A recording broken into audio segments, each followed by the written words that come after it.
ടൈഫോയിഡിന്റെ രോഗമാണ് ഒരാളുടെ ചെറുകുടലിലെ കഴിയുന്നത്, അത് അയാളുടെ മലത്തിൽ കൂടെ പുറത്തു വരും. ഈ മലം വേറൊരാളുടെ വായ ചിലണ്ട് അയാൾക്ക് ടൈഫോയിഡ് ഉണ്ടാവില്ല. മഞ്ഞപ്പിത്താണെങ്കിൽ ഒരാളുടെ കരളിലാണ്, അത് അയാളുടെ പിത്തക്കുഴൽ വഴി ചെറുകുടലിൽ വന്ന് അയാളുടെ മലത്തിൽ കൂടെ പുറത്തു പോകും. ഈ മലം വേറെ ആളുടെ വായ ചിലണ്ട് അയാൾക്ക് മഞ്ഞപ്പിത്തം ഉണ്ടാവില്ല. ഇവിടെ ഇരിക്കുന്ന ആർക്കെങ്കിലും മഞ്ഞപ്പിത്തോ ടൈഫോയിഡോ ഉണ്ടാവും എന്ന് പറഞ്ഞാൽ അതിനർത്ഥം എന്താ? ഏതോ മഞ്ഞപ്പിത്ത രോഗിയുടെ അല്ലെങ്കിൽ ടൈഫോയിഡ് വാഹകന്റെ മലം അല്ലെ ഈ നാട്ടിലെ ആളുകളുടെ വായിൽ കുറേശ്ശെ എത്തിയെന്നർത്ഥം. ഈ പഞ്ചായത്ത് പ്രസിഡന്റ് എന്താ പറഞ്ഞത്? എൻ്റെ പഞ്ചായത്തിൽ വലിയൊരു ആശുപത്രി ഉണ്ടാവട്ടെ എന്നും ആ ആശുപത്രികളിൽ നിറയെ കിടക്കകൾ ഉണ്ടാവട്ടെ എന്നും ആ കിടക്കകളിൽ നിറയെ രോഗികൾ ഉണ്ടാവട്ടെ എന്നാണ് പറഞ്ഞത് അല്ലേ? ഇതാണ് നമ്മുടെ ഒരു പൊളിറ്റിക്കൽ കാഴ്ചപ്പാട്.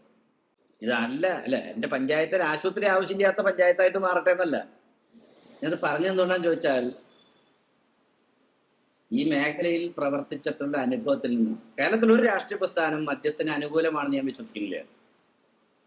പക്ഷെ കേരളത്തിലൊരു രാഷ്ട്രീയ പ്രസ്ഥാനം മദ്യത്തിനെതിരായി എന്തെങ്കിലും ചെയ്യുമെന്ന് ഞാൻ പ്രതീക്ഷിക്കുന്നില്ല.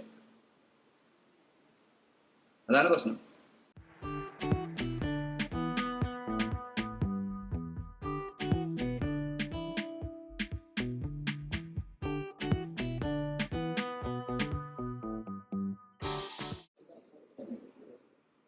ഞാൻ ആദ്യം ആരോഗ്യത്തിൻ്റെ ഒരു പരിപ്രേക്ഷ്യം എന്തായിരിക്കണം എന്നതിനെ സംബന്ധിച്ച് നമുക്ക് കാഴ്ചപ്പാട് വേണം. അതല്ലെങ്കിൽ പലപ്പോഴും നമ്മൾ ഈ രോഗങ്ങളിൽ ചെന്ന് തട്ടി നിൽക്കും. അത് സംഭവിക്കാതിരിക്കുക എന്നുള്ളതാണ് ഉദ്ദേശിക്കുന്നത്. നമ്മളെല്ലായ്പ്പോഴും നമുക്കറിയാം, വളരെ വികസിതമായ ഒരു പ്രദേശമാണ് കേരളം. വികസിത രാജ്യങ്ങൾക്കൊപ്പം നിൽക്കുന്ന പ്രദേശമാണ്. ആരോഗ്യത്തിൻ്റെ സൂചകങ്ങൾ വെച്ച് നോക്കുമ്പോൾ അമേരിക്കക്കാരെ പോലെയോ ജപ്പാൻകാരെ പോലെയൊക്കെ ഉയർന്ന ആരോഗ്യ സൂചികകളുള്ള ഒരു പ്രദേശം. ഇപ്പൊ കേരളത്തിൽ തന്നെ എടുത്താൽ പാലക്കാട് ജില്ലയും തൃശ്ശൂർ ജില്ലയും എറണാകുളം ജില്ലയും തിരുവനന്തപുരം ജില്ലയും നമ്മുടെയൊക്കെ വ്യത്യാസങ്ങളുണ്ട്. അപ്പോൾ ആ വ്യത്യാസങ്ങൾ തിരിച്ചറിയാൻ ഇത് സഹായിക്കില്ല. പക്ഷെ ഒരു സംസ്ഥാനത്തിന് മൊത്തത്തിൽ കൂട്ടി ഹരിച്ചു നോക്കുമ്പോൾ നമ്മൾ വളരെ മെച്ചാണ്. ഞാൻ ഈ അമേരിക്കൻ ജപ്പാനൊക്കെ ആയിട്ട് താരതമ്യപ്പെടുത്തുന്നത് എന്തുകൊണ്ടാണെന്ന് ചോദിച്ചാൽ, അവരുടെ വരുമാനം നമ്മുടെ വരുമാനം തമ്മിൽ ഒരു ആനയും ആടും തമ്മിലുള്ള വ്യത്യാസമുണ്ട്. തുച്ഛമായ വരുമാനം കൊണ്ട് തുച്ഛമായി ചെലവ് ചെയ്ത് ലോകത്തെ ഏറ്റവും ഉയർന്ന ആരോഗ്യം കൈവരിച്ച പ്രദേശമാണ് കേരളം. അതുകൊണ്ടാണ് കേരളത്തിൻ്റെ ആരോഗ്യത്തെ നമ്മളൊരു മോഡൽ എന്ന് പറയുന്നത്, കേരള മോഡൽ ഹെൽത്ത്. പക്ഷെ ആരോഗ്യത്തിൻ്റെ നിർവചനത്തിൽ നിന്നുകൊണ്ട് അതിനൊന്ന് പരിശോധിച്ച് നോക്കണം. ശാരീരികവും മാനസികവും സാമൂഹിക സുസ്ഥിതിയാണ് ആരോഗ്യം. അത് വെറും രോഗമില്ലാത്തൊരവസ്ഥയല്ല. പക്ഷെ എന്താണ് ഈ സുസ്ഥിതി എന്ന് പലരോടും ചോദിച്ചാൽ കൃത്യമായൊരു ഉത്തരം കിട്ടാറില്ല. എന്താ അതുകൊണ്ട് അർത്ഥമാക്കുന്നത്?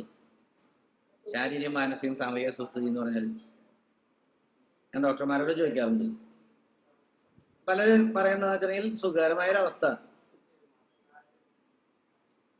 അത് അല്ലെ, ഓരോ വ്യക്തിക്കും വ്യത്യാസമാണ്. ഇപ്പൊ ഒരാൾക്ക് വെള്ളടിച്ച് റൊട്ടിയൊക്കെ കിടക്കണമെന്നാണ് സുഖം തോന്നണമെന്നുണ്ടെങ്കിൽ അതിന് ആരോഗ്യത്തിന്റെ സുസ്ഥിതിയായിട്ട് എടുക്കാൻ പറ്റില്ല.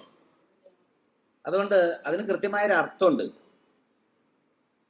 ഒരു വ്യക്തി താൻ ജീവിക്കുന്ന ചുറ്റുപാടിലെ വ്യക്തികളോടും സമൂഹത്തോടും നല്ല ബന്ധം സ്ഥാപിച്ച്, അടിവരയിടണം, നല്ല ബന്ധം സ്ഥാപിച്ച് കാര്യക്ഷമവും ക്രിയാത്മകവും ആസ്വാദ്യകരമായ ജീവിതം ഉയർന്ന ഗുണതയിൽ കൈവരിക്കുന്നതിനാണ് ആരോഗ്യം എന്ന് പറയും. നമ്മൾ നേരത്തെ പറഞ്ഞ ശാരീരികവും മാനസികവും സാമൂഹിക സുസ്ഥിതി എന്ന് പറഞ്ഞാൽ അതിനർത്ഥതാണ്. അപ്പോൾ ഒരു കാര്യം ഉറപ്പാണ്, അത് വ്യക്തിയാധിഷ്ഠിതമായിട്ട് ഉണ്ടാക്കാൻ കഴിയുന്ന ഒന്നല്ല, സാമൂഹ്യാധിഷ്ഠിതമാണ്. ഈ നാട്ടിൽ എല്ലാവർക്കും ആരോഗ്യം ഉണ്ടെങ്കിൽ എനിക്കും ആരോഗ്യമുണ്ട്. അതല്ലാതെ എൻ്റെ ആരോഗ്യം മാത്രമായിട്ട് എനിക്ക് സംരക്ഷിക്കാൻ പറ്റില്ല. അതുകൊണ്ട് തന്നെ അത് വളരെ അനുകൂലമായൊരു സാഹചര്യത്തിൽ മാത്രമേ കൈവരിക്കാൻ പറ്റുള്ളൂ. എന്താ അനുകൂല സാഹചര്യം? ആ പ്രദേശത്തിന്റെ ഉൽപാദന ബന്ധങ്ങൾ അതിനെ സ്വാധീനിക്കും. 2, അവിടുത്തെ രാഷ്ട്രീയ ഭരണ നിയമ വ്യവസ്ഥ, അവരുടെ നയങ്ങൾ, അവരുടെ കാഴ്ചപ്പാടുകൾ. അതാണ് ഏറ്റവും കൂടുതൽ ഒരു രാജ്യത്തിന്റെ അല്ലെങ്കിൽ ഒരു സമൂഹത്തിന്റെ ആരോഗ്യത്തെ സ്വാധീനിക്കുന്നത്. ചെറിയ അളവിൽ അവിടുത്തെ കാലാവസ്ഥയും ഭൂപ്രകൃതിയും ആ നാട്ടിലെ ജനങ്ങളുടെ രോഗാതുരതയും ആരോഗ്യത്തെയും സ്വാധീനിക്കുന്നുണ്ട്. അപ്പോൾ ഒരു കാര്യം ഉറപ്പായി, സമഗ്രമായ സുസ്ഥിര വികസനത്തിന്റെ അനന്തരഫലമാണ് ആരോഗ്യം. അപ്പൊ നമ്മുടെ ലക്ഷ്യം എന്തായിരിക്കണം? അപ്പോൾ സമഗ്രമായ സുസ്ഥിര വികസനമാണ്. പക്ഷെ കേരളം ഈ ഒരു അവസ്ഥയിൽ എത്തിയത് 2 പ്രധാനപ്പെട്ട മാറ്റങ്ങൾ നടന്നുകൊണ്ടാണ്. ഒന്ന്, ജന്മിത്വം അവസാനിച്ചു. 2, സൗജന്യമായ വിദ്യാഭ്യാസം നടപ്പാക്കപ്പെട്ടു. ഇത് രണ്ടും ഉണ്ടായിരുന്നില്ലെങ്കിൽ ഇവിടെ ഇരിക്കുന്ന നമ്മളിൽ എത്ര പേര് സ്കൂളിൻ്റെ പടി കണ്ടിട്ടുണ്ടാവും എന്ന് ആലോചിച്ചാൽ മതി. എനിക്കിപ്പോൾ നിങ്ങളുടെ എല്ലാവരെയും കാര്യം പറയാൻ പറ്റില്ലെങ്കിൽ എൻ്റെ കാര്യം എനിക്ക് ഉറപ്പിച്ച് പറയാൻ പറ്റും. കോരപ്പത്തോർന്ന് പറഞ്ഞ ജന്മിയുടെ പാട്ടക്കുടിയന്മാരായിരുന്നു എൻ്റെ അപ്പൂപ്പനൊക്കെ. ഇതാ രാമ അവനെ ഇങ്ങോട്ട് വിട്ടേക്കട്ടെ, ഇവിടെ കന്നാലിയെ നോക്കാൻ ആളില്ലാണ്ടിരിക്കുക എന്ന് പറഞ്ഞാൽ വീട്ടില്ലാണ്ടൊരു മാർഗ്ഗമില്ല. ഇല്ലമ്പ്ര എനിക്ക് എൻ്റെ മോനെ പഠിപ്പിക്കണം എന്ന് പറഞ്ഞു നോക്കിയാൽ നീ നാളെ തന്നെ പാടത്തിൻ്റെ പണിയില്ലാന്ന് പറയും. ഒപ്പം ഇവിടെ ഭരിച്ച എല്ലാ ഗവൺമെൻറ്റുകളും ക്ഷേമത്തിൽ അധിഷ്ഠിതമായ ഒരു ഭരണത്തിന് നേതൃത്വം കൊടുക്കാൻ ശ്രമിച്ചിട്ടുണ്ട്. അതുകൊണ്ട് വിദ്യാഭ്യാസത്തിൽ വലിയ മാറ്റമുണ്ടായി, പ്രത്യേകിച്ച് സ്ത്രീകളുടെ ഉയർന്ന വിദ്യാഭ്യാസം. ഒപ്പം തന്നെ ശക്തമായൊരു പൊതുവിതരണ സമ്പ്രദായം, റേഷൻ സമ്പ്രദായം ഉണ്ടായി വന്നു, സ്റ്റാറ്റ്യൂട്ടറി റേഷനിങ്. ദുർബല ജനവിഭാഗങ്ങളുടെ ഉയർന്ന അവകാശബോധം ഉണ്ടാക്കുന്നതിൽ രാഷ്ട്രീയ പ്രസ്ഥാനങ്ങൾ നല്ല പങ്കുവഹിച്ചിട്ടുണ്ട്. ഈ അവകാശബോധം കുറച്ച് കൂടിപ്പോയതിൻ്റെ വിഷമം ഇപ്പം നമ്മൾ അനുഭവിക്കുന്നുണ്ട്. സാർവത്രിക സൗജന്യ പൊതുജനാരോഗ്യ സംവിധാനം ഉണ്ട് നമുക്ക്. എല്ലാ പഞ്ചായത്തിലും PHC ഉണ്ട്. അതിൻ്റെ ചുറ്റുമായിട്ട് സബ് സെൻ്ററുകളുണ്ട്. അവിടെ JPHമാരുണ്ട്, JHIമാരുണ്ട്, അല്ലേ, HIമാരുണ്ട്. ആശാ വർക്കർ വരെ എടുത്തു നോക്കിയാൽ 10,000-കണക്കിന് ആളുകൾ കേരളത്തിലെ ജനങ്ങളുടെ ആരോഗ്യത്തിന് വേണ്ടി പ്രവർത്തിക്കുകയാണ്. ഇത്രയും നല്ല ഒരു പൊതുജനാരോഗ്യ സംവിധാനം ലോകത്ത് ഒരു രാജ്യത്തും ഇല്ല. നേരെ ചുവ വർക്ക് ചെയ്യണോ എന്നുള്ള കാര്യം വേറെയാണ്, അത് വേറെ ചർച്ച ചെയ്യണം. പക്ഷെ ഇങ്ങനെ ഒരു സിസ്റ്റം ലോകത്ത് വേറെ രാജ്യത്തില്ല. നമ്മുടെ ജനാധിപത്യ പഞ്ചായത്ത് സംവിധാനങ്ങളുടെ ഇടപെടൽ ഇതിൻ്റെയൊക്കെ ഭാഗമായി കേരളത്തിലെ ജനങ്ങളുടെ ജീവിത നിലവാരം ഉയർന്നു. ഇപ്പം ഈ ഇരിക്കുന്ന നമ്മുടെ തന്നെ ജീവിത നിലവാരം എടുത്ത് നോക്കുക. ഒരു 15-20 കൊല്ലം മുമ്പ് ജീവിച്ച നിലവാരത്തിലൊന്നല്ല ഇപ്പം ജീവിക്കുന്നത്. അതുകൊണ്ട് ആരോഗ്യം എന്ന് പറഞ്ഞാൽ ഡോക്ടർമാർ, ആരോഗ്യ പ്രവർത്തകരോ സാമൂഹ്യ സേവകരുടെ മാത്രം ഒരു പ്രശ്നമല്ല, അതിൽ ഒരു സാമൂഹ്യ നീതിയുടെ പ്രശ്നമാണ്. എന്താണ് സാമൂഹ്യ നീതി? എല്ലാവർക്കും എല്ലാം പൊതുവായി ലഭ്യമാകുമ്പോഴാണ് അവിടെ സാമൂഹ്യ നീതി ഉണ്ടെന്ന് പറയാം. പൊതുവിദ്യാഭ്യാസം, പൊതുജനാരോഗ്യം, പൊതു റോഡുകൾ, അല്ലേ, പൊതുവിലൂടെയാണ് കേരളം ഉണ്ടായി വന്നത്. ഇന്ന് ഈ പൊതു എന്ന് പറഞ്ഞ സാധനം പതുക്കെ പതുക്കെ ഇല്ലാതായി വരുന്നുണ്ട്, അല്ലേ. അത് പൊതുവിദ്യാഭ്യാസം അത് തകർത്തതിലും തകർക്കുന്നതിലും ഇവിടെ ഇരിക്കുന്ന ആളുകൾ വരെ പങ്കാളികളാവും. പൊതുജനാരോഗ്യത്തിൻ്റെ സ്ഥിതി ഒരുപാട് മെച്ചപ്പെട്ടിട്ടുണ്ടെങ്കിലും ഇനിയും ഒരുപാട് മുന്നേറാനുണ്ട്.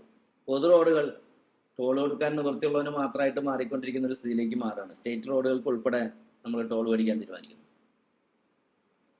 ഈ പൊതുവിനും പതുക്കെ ചോർച്ച സംഭവിക്കുന്നുണ്ട്. അതുകൊണ്ട് ആരോഗ്യം എന്ന് പറഞ്ഞ രാഷ്ട്രീയമാണ്. ഈ രാഷ്ട്രീയമാണ് എനിക്ക് നിങ്ങളോട് പറയാനുള്ളത്. ഞാനല്ല അത് ആദ്യമായിട്ട് പറഞ്ഞു. ഒരു 100 ചില്ലാൻ വർഷം മുമ്പ് റുഡോൾ ബുർഷോ എന്ന് പറഞ്ഞൊരു ഡോക്ടറാണ്. രോഗകാരണങ്ങളെ കുറിച്ച് പഠിക്കുന്ന സെൽ പത്തോളജി എന്ന് പറഞ്ഞ ശാസ്ത്രശാഖയുടെ പിതാവാണ് അദ്ദേഹം. ജർമ്മനിയിലെ ഡോക്ടറാണ്.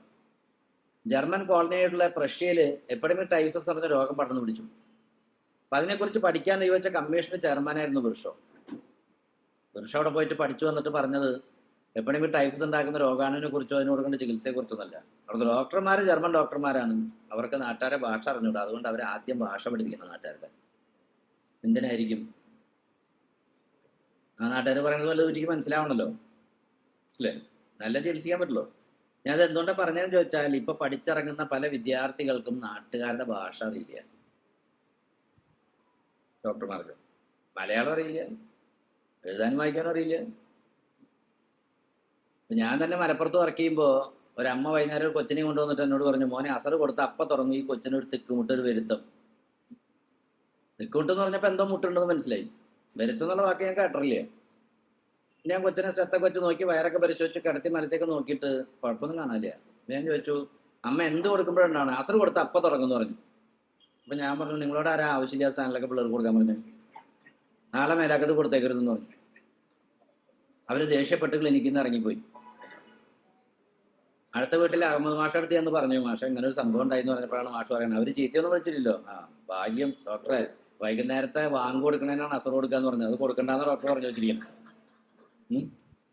ഇതാണ് ആളുകൾ പറയുന്ന കാര്യം മനസ്സിലായില്ലെങ്കിൽ ഒരു കുഴപ്പം.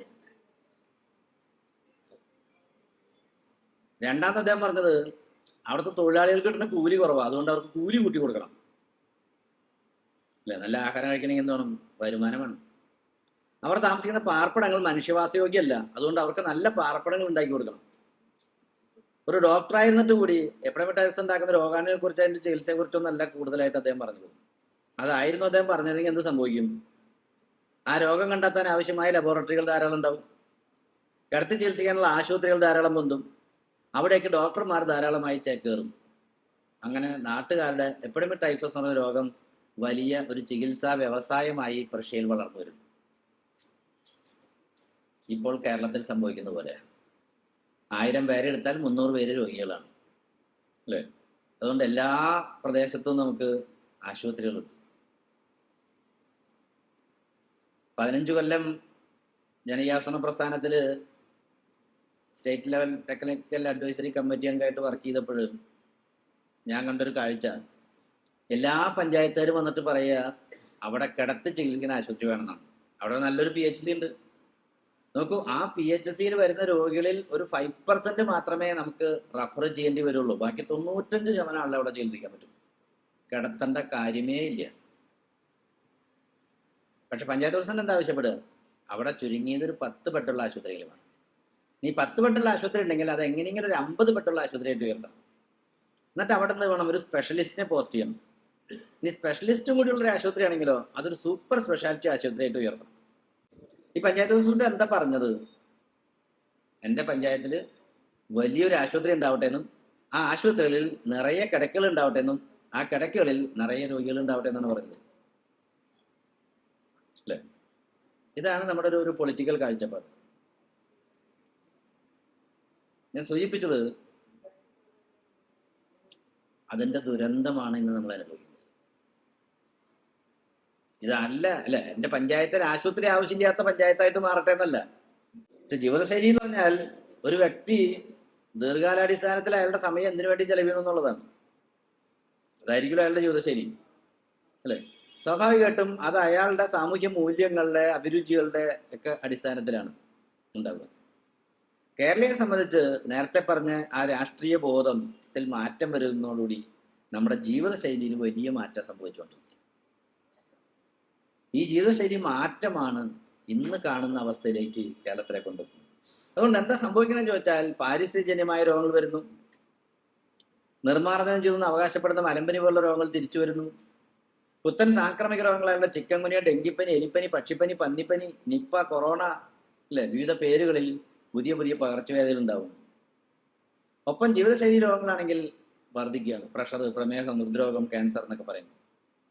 ആരോഗ്യ മേഖലയാണെങ്കിലോ പതുക്കെ സ്വകാര്യവൽക്കരിക്കപ്പെടുകയും ചെയ്യുന്നു. സർക്കാർ ആശുപത്രിക്ക് അകത്ത് തന്നെ ഒരു ഇന്റേണൽ സ്വകാര്യവൽക്കരണവും നടക്കുന്നുണ്ട്. കാരണം അവിടെ ചെന്നാൽ എന്തിനും എല്ലാ ഇൻവെസ്റ്റിഗേഷനും പൈസ കൊടുക്കണം, അല്ലാണ്ട് ചെയ്യാൻ പറ്റില്ല. പല ഇൻവെസ്റ്റിഗേഷനുകൾക്കും ഞാൻ പലപ്പോഴും ആലോചിച്ച് നോക്കിയിട്ടുണ്ട്, പുറത്ത് വാങ്ങുന്നതിനേക്കാൾ കൂടുതൽ കാശ് മേടിക്കേണ്ടത്. ഒരു ബ്ലഡ് ഷുഗർ പരിശോധിക്കണമെങ്കിൽ പുറത്ത് അതിനേക്കാൾ കുറഞ്ഞ വിലയ്ക്ക് ചെയ്ത് കിട്ടും, പക്ഷെ ഇവിടെ കൂടുതൽ കാശ് കൊടുക്കണം. ഇനി ഒരു ആൻജിയോഗ്രാമോ CT അങ്ങനെ എന്തെങ്കിലും എടുക്കണമെങ്കിൽ അതിനും കാശ് കൊടുക്കണം. കേരളത്തിൽ ഒരു ആശുപത്രിയിലും ആൻജിയോഗ്രാം ഫ്രീ ആയിട്ട് എടുത്തിട്ടില്ല.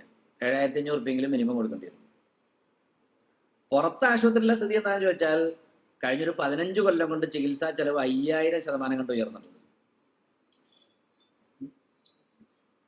സ്വകാര്യ സ്വാശ്രയ മെഡിക്കൽ കോളേജുകളുടെ കടന്നുവരവും കൂടി കഴിഞ്ഞാൽ ഈ പട്ടിക പൂർത്തിയാവും. പഠിപ്പിക്കാൻ അധ്യാപകരില്ലാതെ, പഠിക്കാൻ സൗകര്യങ്ങളില്ലാതെ, രോഗികളെ പോലും കാണാതെയാണ് പല പ്രൈവറ്റ് മെഡിക്കൽ കോളേജിൽ നിന്ന് ഡോക്ടർമാരും പഠിച്ച് പുറത്തു വരുന്നത്.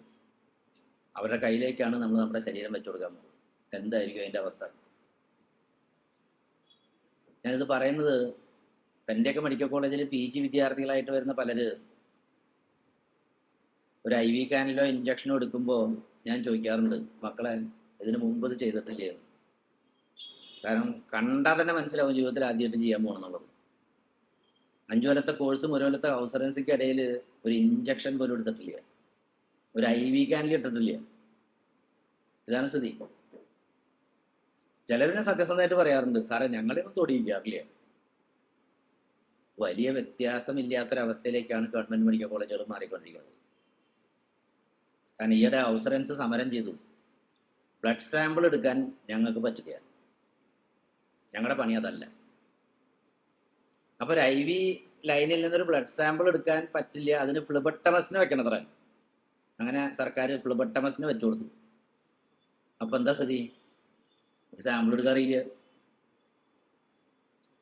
ചെയ്താലല്ലേ പഠിക്കുക. അപ്പൊ ഈ ഒരു വ്യത്യാസം വളരെ ഗൗരവത്തിൽ കാണേണ്ടതുണ്ട്. അതുകൊണ്ട് നമ്മൾ പൊക്കിപ്പിടിച്ച് കൊണ്ടുവരുന്ന സാധനത്തിന് ചെറിയൊരു തകർച്ച നേരിടുന്നു എന്നുള്ളതാണ് പറഞ്ഞത്. പകർച്ചവ്യാധികളുടെ വളരെ കുറഞ്ഞെങ്കിലും ഈ കാഴ്ച നമ്മുടെ എല്ലാ ആശുപത്രിയിലും ഉണ്ട്. എവിടെ തിരക്കില്ലാത്തൊരു ആശുപത്രിയുള്ള ഇത്തരത്തിലുള്ള വാർത്തകൾ നമ്മൾ നിത്യേന കാണുന്നുണ്ട്. ഈ വാർത്തയൊന്നും കണ്ട് ഞെട്ടേണ്ട കാര്യമില്ല കേട്ടോ. 99.9% നുണയാണ്. പകല് നുണ ഉണ്ടാക്കുക, രാത്രി അതച്ചിരിക്കുക, രാവിലെ വിതരണം ചെയ്യുക. കേരളത്തിലെ മലയാള പത്രങ്ങൾ ചെയ്യുന്ന പണി ഇതായി. ഇത് ഞാനല്ല ആദ്യമായിട്ട് പറഞ്ഞത്. 1957 അന്നത്തെ ആരോഗ്യവകുപ്പ് മന്ത്രിയായിരുന്ന AR മേനോന്റെ വാചകമാണ് പത്രധർമ്മത്തെക്കുറിച്ച്.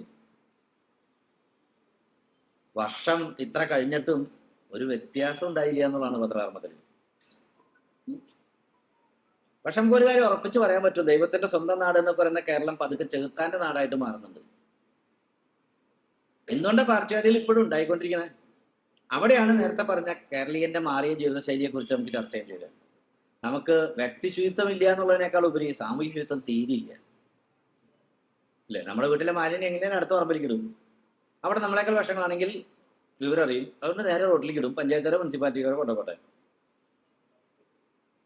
എന്റെ മാലിന്യം എന്റെ ഉത്തരവാദിത്തമാണ് എന്നുള്ളൊരു ബോധത്തിലേക്ക് കേരള സമൂഹം ഇനിയും മാറേണ്ടതുണ്ട്. ഒരുപാട് മാറ്റങ്ങളൊക്കെ പഞ്ചായത്തുകളിൽ പലയിടത്തും നടന്നിട്ടുണ്ടെങ്കിലും ഇപ്പോഴും നമ്മുടെ ശീലത്തിൽ വലിയ മാറ്റമൊന്നും അല്ലേ. ഇനി ഞാൻ നന്നാവണമെങ്കിൽ എന്നെ ആരെങ്കിലും നിരീക്ഷിക്കാനുണ്ടാവണം, അല്ലെങ്കിൽ എന്നെ ആരെങ്കിലും ശിക്ഷിക്കണം എങ്കിൽ മാത്രമേ ഞാൻ ചെയ്യൂ എന്ന സ്ഥിതിയിലേക്കായിട്ടുണ്ട്.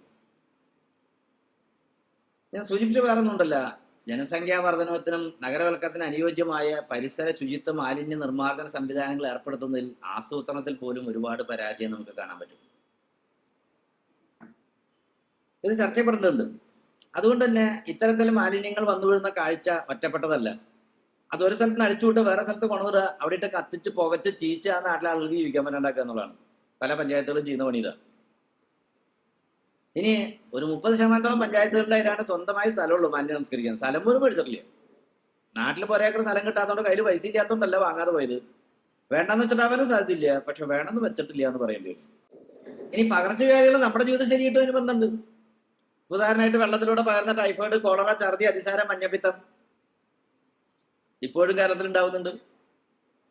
ഉയർന്ന ആരോഗ്യം കൈവരിച്ച സമൂഹങ്ങളെല്ലാം പകർച്ചവ്യാധികളെ പരിപൂർണമായിട്ട് നിർമ്മാർജ്ജനം ചെയ്തുകൊണ്ടാണ് അവിടേക്ക് എത്തിയതെങ്കിൽ നമ്മൾ അത് കുറച്ചു എങ്കിൽ പോലും നിലനിർത്തിക്കൊണ്ട് തന്നെയാണ് മുന്നോട്ട് പോയിക്കൊണ്ടിരിക്കുന്നത്. ഈ കാലഘട്ടത്തിൽ മഞ്ഞപ്പിത്തം പടർന്നു പിടിക്കുന്നുണ്ട് പലയിടത്തും. ജൂൺ, ജൂലൈ, ഓഗസ്റ്റ് മാസങ്ങളിൽ ടൈഫോയിഡ് ധാരാളമായിട്ടുണ്ടാവുന്നു അല്ലേ. കോളറയും പല സ്ഥലങ്ങളിലും റിപ്പോർട്ട് ചെയ്യുന്നുണ്ട്. ടൈഫോയിഡിന്റെ രോഗമാണ് ഒരാളുടെ ചെറുകുടലിലെ കഴിയുന്നത്, അത് അയാളുടെ മലത്തിൽ കൂടെ പുറത്തു വരും. ഈ മലം വേറൊരാളുടെ വായ ചിലണ്ട് അയാൾക്ക് ടൈഫോയിഡ് ഉണ്ടാവില്ല.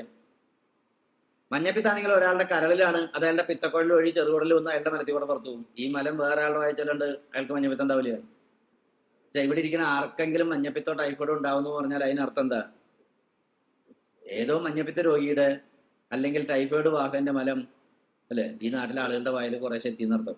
എന്നുവെച്ചാൽ ഇവിടെ ഇരിക്കുന്ന ഓരോരുത്തരുടെയും മലദ്വാരം വേറെ ആളുടെ വായിട്ട് നല്ല ബന്ധമുണ്ട്. ഇതാ പ്രശ്നം. എങ്ങനെയത് ബന്ധപ്പെടണേ? ഒന്ന് നമ്മുടെ കൈയാണ്. ഭക്ഷണം കഴിക്കുന്നതിന് മുമ്പ് സോപ്പിട്ട് കൈ കഴുകുന്ന ശീലമില്ല.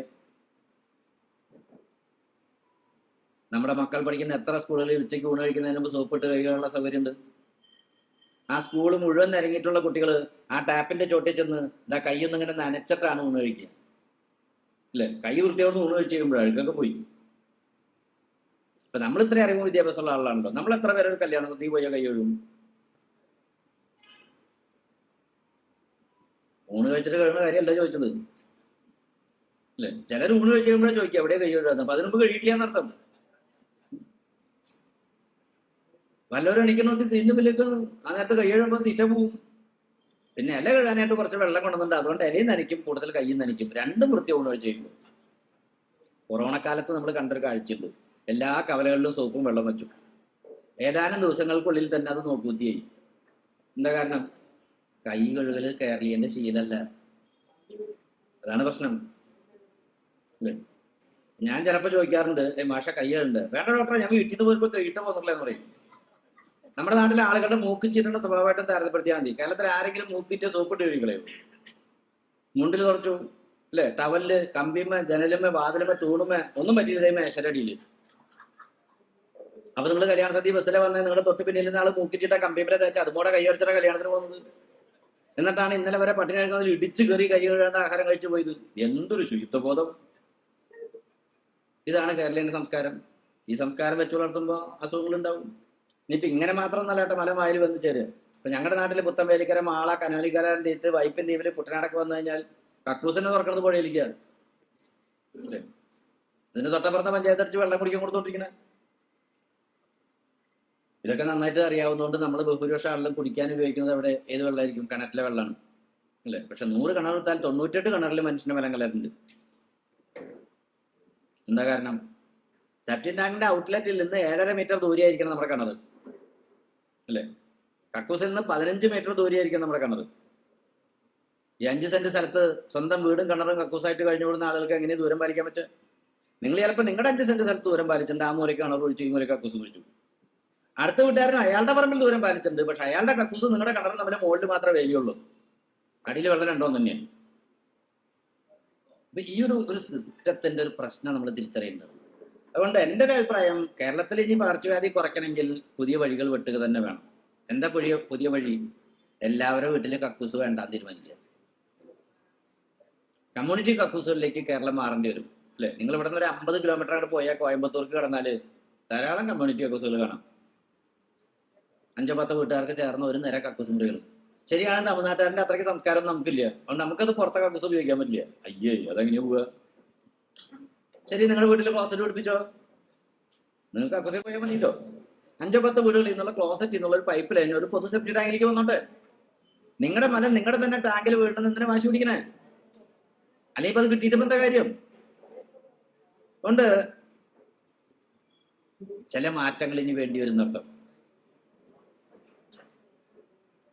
പകർച്ചവ്യാധികളുടെ കാര്യത്തിൽ പുത്തൻ പകർച്ചവ്യാധികളിൽ 75% ജന്തുജന്യമാണ്. അപ്പൊ അതിനെ കൈകാര്യം ചെയ്യുമ്പോൾ വളരെ ശ്രദ്ധാപൂർവം വേണം അത് ചെയ്യാനായിട്ട്. 60% മനുഷ്യന്റെ രോഗാണുക്കളും ജന്തുജന്യമാണ്. ഞാൻ പറഞ്ഞത്, പുതിയ പകർച്ചവ്യാധികൾ ഉണ്ടാവുന്നതിന്റെ ഒരു പ്രധാനപ്പെട്ട കാരണം ജന്തുക്കളെ കൈകാര്യം ചെയ്യുന്നതിൽ വരുന്ന തകരാറാണ്. നമ്മുടെ പ്രകൃതിയിലും ഇതുപോലുള്ളതായ പ്രശ്നങ്ങൾ ഉണ്ടാവുന്നുണ്ട്. ഒരു പ്രദേശത്തെ സംബന്ധിച്ച് അവിടുത്തെ മണ്ണ്, വെള്ളം, ജൈവസമ്പത്ത്, വായു, ആ നാട്ടുകാർക്ക് ജീവിക്കാൻ ആവശ്യമുള്ള സാധനം ഇത് മാത്രമേ ഉള്ളൂ. ഇതിന് കൂടുതൽ എന്തെങ്കിലും ഉണ്ടാവും നമ്മുടെ പ്രദേശത്ത്? പക്ഷേ ഈ മണ്ണും വെള്ളവും ജൈവസമ്പത്തും വായുവും നശിക്കാതെ വേണം അവിടുത്തെ വികസന പ്രക്രിയ നടക്കാൻ. ഇതിലേതെങ്കിലും ഒന്ന് നശിച്ചാൽ ആ നാട്ടിൽ പിന്നെ ജീവിക്കാൻ പറ്റില്ല. അങ്ങനെയാണെങ്കിൽ നമ്മുടെ നയം എന്തായിരിക്കണം? ആവശ്യത്തിന് ഉത്പാദിപ്പിക്കുക, പ്രകൃതിയോട് ഇണങ്ങി ജീവിക്കുക, പരിസ്ഥിതി സൗഹൃദമായ സാങ്കേതികവിദ്യ ഉപയോഗിക്കുക. അതായിരിക്കണം വികസനത്തിന്റെ കാഴ്ചപ്പാട്. പക്ഷെ ആ കാഴ്ചപ്പാടല്ല കേരളം കൊണ്ടുവന്നത്. അതുകൊണ്ട് എന്ത് സംഭവിച്ചു? മണ്ണിടിച്ചില്, ബീച്ച് ഇറോഷൻ അല്ലേ, ലാൻഡ് ഡിഗ്രഡേഷൻ പറഞ്ഞ സംഭവങ്ങള്, വെറ്റ്ലാൻഡ് റിക്ലമേഷൻ, ഇങ്ങനെ വെള്ളക്കെട്ട്, വാട്ടർ ലോഗിങ്, വെള്ളപ്പൊക്കം, ഡ്രെയിനേജില് കഞ്ചഷൻ ഉണ്ടാവുന്നു, വരൾച്ച, ഉപ്പുവെള്ളക്കയറ്റം, ഇങ്ങനെ നിരവധി ആരോഗ്യ പ്രശ്നങ്ങൾ ഇന്ന് കേരളം നേരിടുന്നു. ഇതൊക്കെ നിങ്ങൾ പത്രങ്ങളിൽ വായിക്കുന്നുണ്ട്. അപ്പൊ ഇത് എന്തുകൊണ്ട് ഉണ്ടാവുന്നു എന്നുള്ളത് കാണും. നമ്മൾ നടത്തിയ വികസന പ്രക്രിയയുടെ അനന്തരഫലമാണ്. ഒപ്പം നമ്മുടെ ജലാശയങ്ങളിലേക്ക് വരുന്നൊരു അവസ്ഥ ഒന്ന് ആലോചിച്ച് നോക്കുക. ഫാക്ടറികളിൽ നിന്നുള്ള മലിനജലങ്ങൾ കൂടി ജലാശയത്തിലേക്ക് കിടക്കുന്നു. നമുക്ക് ആലുവപ്പുഴയുടെ തീരത്തുള്ള ചില ഫാക്ടറികളുടെ രൂപമാണ് കാണുന്നത്. ആ ബാക്ക്ഗ്രൗണ്ടിൽ കാണുന്ന ആലുവപ്പുഴയാണ്. അതിന് തൊട്ട് കിടക്കുന്ന ഒരു എല്ല് ഫാക്ടറിയുടെ, ഏമോൻ ബോൺ എന്ന് പറഞ്ഞ എല്ല് ഫാക്ടറിയുടെ മാംസം ഉൾക്കൊള്ളുന്ന എല്ലുകളാണ്. ഇതിൽ നിന്നുള്ള വെള്ളം ഒലിച്ചിറങ്ങുന്ന ആലുവപ്പുഴയിലേക്ക്. ഈ വെള്ളമാണ് കൊച്ചി നിവാസികൾ കുടിച്ചുകൊണ്ടിരിക്കുന്നത്. ചില ദിവസം ആലുവപ്പുഴ ചില ഭാഗം ചുമന്നും ഒഴുകും, ചില ഭാഗം പച്ച നിറത്തിലാവും. ഇത് നോക്കൂ, കൊച്ചിൻ മിനറൽസിൽ നിന്ന് ആലുവപ്പുഴയിലേക്ക് വരുന്ന പൈപ്പ് ലൈൻ, അന്ന് ആലുവപ്പുഴ ചുമപ്പ നിറായിരിക്കും. ഇതേ പൈപ്പ് ലൈൻ തന്നെ ചില ദിവസം പച്ച നിറത്തിലാണ് വരിക, അന്ന് ആലുവപ്പുഴ പച്ച നിറവും. ഇത് നമ്മൾ പരിഷത്ത് പ്രവർത്തകർ പോയിട്ട് എടുത്ത ഫോട്ടോസാണ്. ഒപ്പം തന്നെ നമ്മുടെയൊക്കെ പ്രദേശങ്ങളിൽ വലിയ തോതിലുള്ളതായ കുന്നിടിച്ചിലും മലയിടിച്ചിലും കാര്യങ്ങളൊക്കെ ഉണ്ടാവുന്നു. ഇതൊക്കെ ഉണ്ടാക്കുന്ന കുടിവെള്ളക്ഷാമം. ചെങ്കൽ കുന്നുകളാണ് നല്ലൊരു പങ്കും വെള്ളം പിടിച്ചു നിർത്തുന്നത്. കാരണം അതിന്റെ സുഷിരങ്ങളിലൂടെ വെള്ളം താഴേക്ക് അരിച്ചിറങ്ങും. 1 മീറ്റർ ദൂരം ഇറങ്ങാൻ ഒരു ദിവസം എടുക്കും. ഒരു മഴക്കാലത്ത് പെയ്ത വെള്ളമാണ് 10-200 മീറ്റർ അകലെയുള്ളതായ കിണറ്റിൽ വേനൽക്കാലത്ത് കിട്ടിക്കൊണ്ടിരിക്കുന്നത്. അപ്പൊ ഇത് തിരിച്ചറിയാതെ പോകുന്നു നമ്മൾ. വലിയ തോതിൽ കാട്ടുതീ 1% മാത്രമേ പ്രകൃതിയാൽ തീ ഉണ്ടാവുന്നുള്ളൂ. 99% മനുഷ്യൻ കത്തിച്ചിട്ടാണ്. അതിന്റെ ഭാഗമായി നമുക്കുണ്ടാകുന്ന ബയോഡൈവേഴ്സിറ്റിയുടെ നാശം. ഞാൻ സൂചിപ്പിച്ചത്, നമ്മുടെ പുതിയ വികസന നയത്തിന്റെ ഭാഗമായി വനങ്ങൾ ശോഷിക്കുന്നു, പുഴകൾ വറ്റുന്നു, കുന്നുകൾ ഇടിക്കുന്നു, തടാകങ്ങൾ, അരുവികളും കുളങ്ങളും തൂർക്കുന്നു, വയലുകൾ നികത്തി കുഴിച്ച് കേരളം ജീവിക്കാൻ പറ്റാത്തൊരു സിറ്റുവേഷനിലേക്ക് എത്തിപ്പെടുക. ഇതിൻ്റെയൊക്കെ ഭാഗമായിട്ടുണ്ടാകുന്ന ആഗോളതാപനം അല്ലേ, പറയാതെ തന്നെ നമ്മൾ അനുഭവിച്ചുകൊണ്ടിരിക്കുകയാണ്. എനിക്ക് ആ കാര്യത്തിലൊരു ക്രൂരമായ സന്തോഷമുണ്ട്. കാരണം ഞാനൊരു 43 കൊല്ലം മുമ്പ് പറഞ്ഞു തുടങ്ങി ആഗോളതാപനത്തെ കുറിച്ച്. 82-ല് 90-കൾ വരെ എനിക്ക് പോലും സംശയം ഉണ്ടായിരുന്നു, ഇത്രയൊക്കെ ഉണ്ടാവുമോ, സമുദ്രം ഉയരുന്നൊക്കെ പറഞ്ഞാൽ ഇത്രയൊക്കെ ഉയരുമോ. പക്ഷെ 80-കളിൽ ഞാൻ പെരിഞ്ഞനത്ത് സജീവ മാഷ വീട്ടിൽ പോയ സ്ഥലം ഇന്ന് സമുദ്രമാണ്. അവിടെ നിന്ന് ഒരു 2 കിലോമീറ്റർ മാറിയിട്ടാണ് സജീവ മാഷ പുതിയ വീട് വെച്ചിരിക്കുന്നത്. സമുദ്രം ഉയർന്നുകൊണ്ടേയിരിക്കുക. 90-കളായപ്പോൾ എനിക്ക് ഏകദേശം ഉറപ്പായി ഈ പറയുന്ന കാര്യങ്ങൾ നടക്കുന്നു പോയപ്പോൾ. അതുകൊണ്ട് ഇപ്പോൾ ഒരു ക്രൂരമായ സന്തോഷമുണ്ട്. കാരണം അന്ന് പറഞ്ഞ കാര്യങ്ങളൊക്കെ ഇപ്പം ഉണ്ടായിക്കൊണ്ടിരിക്കുന്നു. സൂചിപ്പിച്ചത് പ്രധാനപ്പെട്ട ഒരു പ്രശ്നമായിട്ട് മാറുന്നു കാലം തെറ്റിയ കാലാവസ്ഥ. അതും വലിയൊരു ആരോഗ്യ പ്രശ്നമായിട്ട് കേരളത്തിൽ മാറുകയാണ്. വരൾച്ചയും വെള്ളപ്പൊക്കവും ഒരേ നാണയത്തിന്റെ ഇരുവശങ്ങളായിട്ട് മാറുന്നു അല്ലേ. ഇതിനൊന്നും വേണ്ടത്ര ഗൗരവത്തിൽ ആരോഗ്യ പ്രശ്നമായിട്ട് നമ്മൾ വിലയിരുത്തുന്നില്ല എന്നുള്ളതാണ് സ്ഥിതി. സമുദ്രം ഉയരുകയാണ്. തൃശ്ശൂർ ജില്ലയുടെ, നിങ്ങൾക്ക് അത്രയ്ക്ക് ബാധിക്കില്ലായിരിക്കും, തൃശ്ശൂർ ജില്ലയുടെ 150 ചതുരശ്ര കിലോമീറ്റർ ഏരിയയാണ് അടുത്ത 50 കൊല്ലം കൊണ്ട് മുങ്ങാന്നാണ് കണക്കാക്കുന്നത്. ഏകദേശം 450 ചതുരശ്ര കിലോമീറ്റർ ഏരിയ കേരളത്തിന് മുങ്ങിപ്പോകും. IPCCയുടെ പഠനം പറയുന്നത് ഈ നൂറ്റാണ്ട് അവസാനമാകുമ്പോഴേക്കും കാർബൺ ഡയോക്സൈഡിന്റെ അളവ് 540 ppm, 2 ഡിഗ്രി ടെമ്പറേച്ചർ ഉയർന്നാൽ മതി, വൻ ദുരന്തങ്ങൾ ഉണ്ടാവും. 4 ഡിഗ്രി ഉയർന്നാൽ 40% ജീവജാതികൾ അവസാനിക്കും. 5.8 ഡിഗ്രി വരെ ഉയരുമെന്നാണ് കണക്കാക്കുന്നത്. പൊതുജനാരോഗ്യ രംഗമാണ് തകരുക. ശ്വാസകോശ രോഗങ്ങൾ, കീടജന്യ രോഗങ്ങൾ, ജലജന്യ രോഗങ്ങൾ, ദരിദ്രജന്യ രോഗങ്ങൾ, വിളർച്ച, കുപോഷണമൊക്കെ. കാരണം എന്താ? ധാന്യോൽപാദനം 8 മുതൽ 32% വരെ കുറയും. സുദീർഘവും തീവ്രമായ താപതരങ്ങൾ ഉഷ്ണമേഖലകളിൽ ഉണ്ടാകുന്നു. സൂര്യാഘാതവും ഹൃദയരോഗങ്ങളും പെരുകും. ഏറ്റവും കൂടുതൽ ബാധിക്കാൻ പോകുന്നത് മഹാരാഷ്ട്ര, കർണാടക, കേരളം മുതൽ സംസ്ഥാനങ്ങളെയാണ്. കാരണം നമുക്ക് ഏറ്റവും കൂടുതൽ എന്തുണ്ട്? സമുദ്ര തീരവും അല്ലേ. ഭൂകമ്പ സാധ്യതയും കൂടി വരികയാണ്. ഭാവിയിലെ പ്രധാനപ്പെട്ട ഒരു ദുരന്തമായിട്ട് മാറാൻ സാധ്യത കേരളത്തിൽ ഭൂകമ്പമാണ്. സോൺ 3-ലാണ് കേരളം ഇപ്പോൾ. ഞാൻ സൂചിപ്പിക്കുന്നത് ഇതിനെ നേരിടാനുള്ള ഒരു തയ്യാറെടുപ്പ് നമ്മൾ നടത്തിയിട്ടില്ല എന്നുള്ളതാണ്. അതാണ് ഏറ്റവും അല്ലേ. നമ്മുടെ കെട്ടിട നിർമ്മാണത്തിൽ ഭൂകമ്പത്തെ ചെറുക്കാനുള്ള ഒരു സാങ്കേതികവിദ്യ നമ്മൾ ഉപയോഗിക്കുന്നില്ല.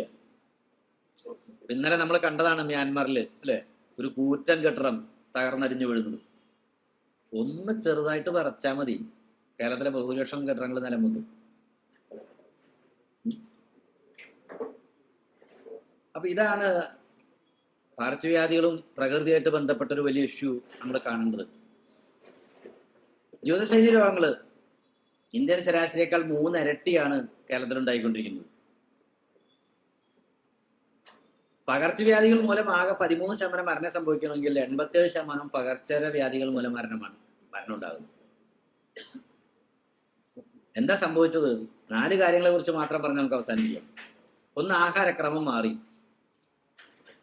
കൃഷി വേണ്ടാന്ന് വെച്ചോടുകൂടി വ്യായാമം ഇല്ലാണ്ടായി. ലഹരി വസ്തുക്കളുടെ ഉപയോഗം വലിയ തോതിൽ വർദ്ധിച്ചു. മാനസിക പിരിമുറുക്കവും കൂടി. ഇത് 4മാണ് നമ്മളെ സംബന്ധിച്ചുള്ളൊരു ജീവിതശൈലിയുടെ പ്രധാനപ്പെട്ട മേഖല. ആഹാരത്തിൽ വന്ന മാറ്റം എന്താ? മേൽവിലാസം അറിയാത്ത ഒരുപാട് പദാർത്ഥങ്ങൾ. എന്താ സാധനം എന്ന് കലക്കി തരുന്നവർക്ക് പറഞ്ഞൂടാ, നമുക്ക് പറഞ്ഞൂടാ, നമ്മൾ കുടിക്കണമെന്ന് മാത്രം. മാരക്കറ്റ് ഗ്രീൻ കൊണ്ടുപോകുന്നുള്ള കേക്ക്, മെറ്റാനി യെല്ലോ ചേർത്ത് വെട്ടിത്തിളങ്ങുന്ന ലഡു, റോഡമിൻ ബി ചേർത്തുള്ള ജിലേബി ഒക്കെ ദൈനംദിന ജീവിതത്തിന്റെ ഭാഗമായിട്ട് മാറുകയാണ്. കോൾട്ടാർ ചായങ്ങളുടെ പേരുകളാണ് ഞാൻ ഈ പറഞ്ഞത്. പെയിന്റ് ഉണ്ടാക്കാൻ ഉപയോഗിക്കുന്നത്. ക്യാൻസർ എല്ലാം എന്ത് വേണേ ഉണ്ടാക്കും. പക്ഷെ ഇതൊക്കെ നമ്മുടെ ആഹാര സാധനങ്ങളിൽ ചേർക്കപ്പെടുന്നു. മാത്രമല്ല തീറ്റയ്ക്ക് ഒന്നൊരു മാറ്റമുണ്ട്. ഈ TV എന്ന് പറഞ്ഞൊരു മാധ്യമം വീട്ടിലേക്ക് വന്നതോടുകൂടി അതിന്റെ മുമ്പിൽ ഇരുന്നിട്ട് തിന്നണേ. എത്ര തിന്നുന്ന് ആരോടെ ചോദിക്കണേ? ഒരു കയ്യും കണക്കില്ല അല്ലേ. അത് ഓൺ ചെയ്ത് വെച്ചിട്ടാണ് തിന്നണത്. അപ്പൊ ഇതിന്റെ ഭാഗമായി അമിത വണ്ണം ഉണ്ടാവാൻ തുടങ്ങുന്നു. ഈ ജാതി കക്ഷികളുടെ എണ്ണം കൂടി വരികയാണ്. ഇനിയിപ്പോ ഒരുപാട് അകലേക്ക് അന്വേഷിച്ചു പോകണ്ട, ഇവിടെ തന്നെ ഇരിപ്പുണ്ട്. ബോഡി മാസ് ഇൻഡെക്സ് കൂടുകയാണ്. ഒപ്പം ഈ കൂട്ടത്തിലുള്ള കുട്ടികളെ നമുക്ക് കാണാൻ പറ്റും. പ്രത്യേകിച്ച് നമ്മുടെ പാലക്കാട് ജില്ലയിൽ വാഷിയോർക്കറും മരാസ്മസ് ഒക്കെ ബാധിച്ച കുട്ടികൾ തൃശ്ശൂർ മെഡിക്കൽ കോളേജിലേക്ക് വരുന്നുണ്ട്. PG ഞാൻ പഠിക്കുന്ന കാലത്ത് പോലും അത്തരം കുട്ടികളെ കണ്ടിട്ടില്ല, 80കളിലും 90കളിലും. പക്ഷെ ഇപ്പൊ അത് ഉണ്ടായി വരുന്നു എന്ന് പറഞ്ഞാൽ എവിടെയോ ചില പിഴവുകൾ നമ്മുടെ സമൂഹത്തിൽ ഉണ്ടാവുന്നുണ്ടെന്ന്. നമ്മുടെ അതിദാരിദ്ര്യം കുറയ്ക്കാൻ ഒരുപാട് പണികളൊക്കെ നടത്തുന്നുണ്ടെങ്കിലും പരമദരിദ്രർ ഇപ്പോഴും നമ്മുടെ ഇടയിൽ ഉണ്ട് എന്നുള്ളതാണ്. എന്നാൽ ഈ ജാതി കുട്ടികളെ നമുക്ക് കാണാൻ പറ്റും. 40% കുട്ടികൾ ഇത്തരത്തിൽ അമിതവണ്ണമുള്ളവരാണ്. ഇനി മനഃപൂർവ്വം മെലിയാൻ ശ്രമിക്കുന്ന ആളുകളും ഉണ്ട് ഇപ്പോൾ കൂട്ടത്തിൽ, അല്ലേ? ഭക്ഷണം കഴിക്കാതെ സ്ലിം ഡ്യൂട്ടി ആവാൻ വേണ്ടി ശ്രമിക്കുന്ന കൂട്ടത്തിലുള്ള ആളുകൾ. അപ്പൊ ഇതെല്ലാം വലിയ തോതിൽ അനാരോഗ്യം ഉണ്ടാക്കുന്നു. ഇതിൽ ഏറ്റവും പ്രധാനപ്പെട്ടതാണ് അമിതവണ്ണം എന്നുള്ളത്. ഇത് കുഞ്ഞുനാളിലെ തുടങ്ങുകയാണ്. കൊച്ചു കുഞ്ഞായിരിക്കുമ്പോൾ തന്നെ ഈ പറഞ്ഞ രീതിയിൽ അമിതമായ ആഹാരം കഴിക്കുകയും പ്രത്യേകിച്ച് കൊഴുപ്പടങ്ങിയ സാധനങ്ങൾ, മധുരമടങ്ങിയ സാധനങ്ങൾ വലിയ തോതിൽ കഴിക്കുകയും അമിതവണ്ണം ഉണ്ടാവുകയും ചെയ്യുന്നു. ഇത് തൊലിക്കടിയിൽ മാത്രമല്ല അടിഞ്ഞുകൂടുന്നത്, അല്ലേ? ശരീരത്തിൽ എല്ലായിടത്തും ഇത് ബാധിക്കുന്നുണ്ട്. ഒപ്പം എക്സസൈസും ഇല്ലാതായി, യാതൊരു തരത്തിലുള്ള കായികാധ്വാനവും ഇല്ല. നമ്മുടെ സ്കൂളുകളിൽ PT അവർ ഉണ്ടായിരുന്നു, അപ്പം അതില്ല, അല്ലേ? അത് വെട്ടിച്ചുരുക്കി. PT മാഷും ഇല്ല അവരവിടത്തും. ഡ്രില്ലില്ല, കുട്ടികൾ കളിക്കണ്ട എന്ന് തീരുമാനിച്ചു. നോക്കൂ, ഇവിടെ ഇരിക്കുന്ന നിങ്ങളൊക്കെ പണ്ട് സ്കൂളിൽ പഠിക്കുന്ന കാലത്ത് കിളിമാസ് കളിച്ച്, പന്ത് കളിച്ച്, ഓടിപ്രാന്തി കളിച്ചിട്ട് വരുമ്പോൾ ഉണ്ടായിരുന്നൊരു സന്തോഷമല്ലേ മനസ്സിന്, അല്ലേ? എന്തൊരു റിലാക്സേഷൻ ആയിരുന്നു ആ കളിയൊക്കെ കഴിച്ച് വരുമ്പോൾ ഉണ്ടാകുമ്പോൾ. ഇത് നമ്മുടെ മാനസികാരോഗ്യം നന്നാക്കുന്നുണ്ട്. നിങ്ങൾ ഗ്രൗണ്ട് ഇല്ലാത്ത സ്കൂളിലെ പിള്ളേരെ നോക്കിയാൽ മതി. അവനെ പിച്ചി, ഇവനെ മാന്തി, അവനെ ഞോണ്ടി, ഇവനെ കുത്തി, അല്ലേ? പക്ഷെ ഗ്രൗണ്ടുള്ള സ്കൂളിൽ ഈ പ്രശ്നമില്ല. കാരണം എന്താ? കളിക്കുമ്പോൾ വഴക്കൂടും വെറുക്കെടുക്കുകയൊക്കെ ചെയ്യും, പക്ഷെ കളി കഴിഞ്ഞാൽ തൊള്ളി കഴിട്ട് നടക്കുകയും ചെയ്യും. കളിക്കുമ്പോൾ ഉണ്ടായിരുന്ന വഴക്കും വെറുക്കൊന്നും പിള്ളേർക്ക് ജീവിതത്തിലില്ല. പക്ഷെ ഇന്നിപ്പോൾ അങ്ങനെയല്ല. സ്വന്തം സഹപാഠിയുടെ പള്ളയ്ക്ക് കത്തി കുത്തി കയറ്റാൻ ഒരു ബുദ്ധിമുട്ടില്ലാത്ത അവസ്ഥയിലേക്ക് കുട്ടികൾ മാറുകയാണ്. കളി ഇല്ലാണ്ടാകുമ്പോൾ സംഭവിക്കുന്ന ഒരു ദുരന്തമാണ്. അതുകൊണ്ട് അവർ നന്നായി കളിക്കട്ടെ എന്ന് തീരുമാനിക്കേണ്ടതുണ്ട്. എന്താ സംഭവിക്കുന്നതൊക്കെ നിന്നപ്പോൾ ഈ കൊഴുപ്പ് രക്തക്കൊഴയുടെ ഉള്ളിലടിക്കും, അല്ലേ? അപ്പൊ അതിന്റെ വ്യാസം കുറയും. വ്യാസം കുറഞ്ഞ പൈപ്പിനകത്തോട്ട് പമ്പ് ചെയ്യണമെങ്കിൽ കൂടുതൽ ശക്തി ചെലുത്തണം. ഫിസിക്സ് ആണ്. നല്ല ഫോഴ്സ് ചെലുത്തിയാലേ ചെറിയ പൈപ്പിനകത്തോട്ട് പോകുള്ളൂ. പക്ഷെ രക്തം ഹൃദയത്തിന് വിതരണം ചെയ്യുന്ന കൊറോണ ധമനിയകത്ത് ചുമന്ന് കാണുന്നു, അതിനകത്ത് കൊഴുപ്പടിഞ്ഞാലോ അതിന്റെ വ്യാസവും കുറയും. അപ്പൊ ഹൃദയത്തിന്റെ എല്ലാ ഭാഗത്തും ആവശ്യം രക്തം കിട്ടില്ല, ആ ഭാഗം നശിക്കും. അതിനാണ് ഹാർട്ട് അറ്റാക്ക് എന്ന് വിളിക്കുന്നത്. 50,000 പേരാണ് ഹാർട്ട് അറ്റാക്ക് മൂലം കേരളത്തിൽ ഒരു കൊല്ലം മരിക്കുന്നത്. ഇവിടെ ഇരിക്കുന്ന നമ്മളിൽ നല്ലൊരു പങ്കാളുകൾ ഭാവിയിൽ ഹാർട്ട് അറ്റാക്ക് ഒന്നും മരിക്കാതെ തന്നെയാണ്. അതിലെന്താ സംശയമുണ്ട്? കുഴഞ്ഞു വീണ് മരിച്ചു എന്ന് പത്രങ്ങളിൽ വായിക്കണില്ലേ? ഒരു ദിവസം എത്ര പേര് മരിക്കുന്നുണ്ട് അങ്ങനെ? നമ്മുടെ ജനറൽ പോപ്പുലേഷനിൽ 20 മുതൽ 27% വരെ ആളുകൾക്ക് പ്രമേഹം ഉണ്ടെന്നാണ് കണക്കാക്കുന്നത്. 72% പേർക്ക് അമിതമായ കൊളസ്ട്രോൾ ഉണ്ട്, 200 മില്ലിഗ്രാമിൽ കൂടുതൽ. ഇന്ത്യയിൽ ഏറ്റവും കൂടുതൽ ഉയർന്ന കൊളസ്ട്രോൾ ഉള്ളത് കേരളത്തിലാണ്. 190, 197, 229 ആ റേഞ്ചിലാണ് കേരളം ശരാശരി. എന്തുകൊണ്ടാന്ന് ചോദിച്ചാൽ ഒരു ദിവസത്തെ ഊർജത്തിന്റെ ഉപഭോഗത്തിൽ 10% മാത്രമേ കൊഴുപ്പിൽ നിന്ന് നിൽക്കാൻ പാടുള്ളൂ.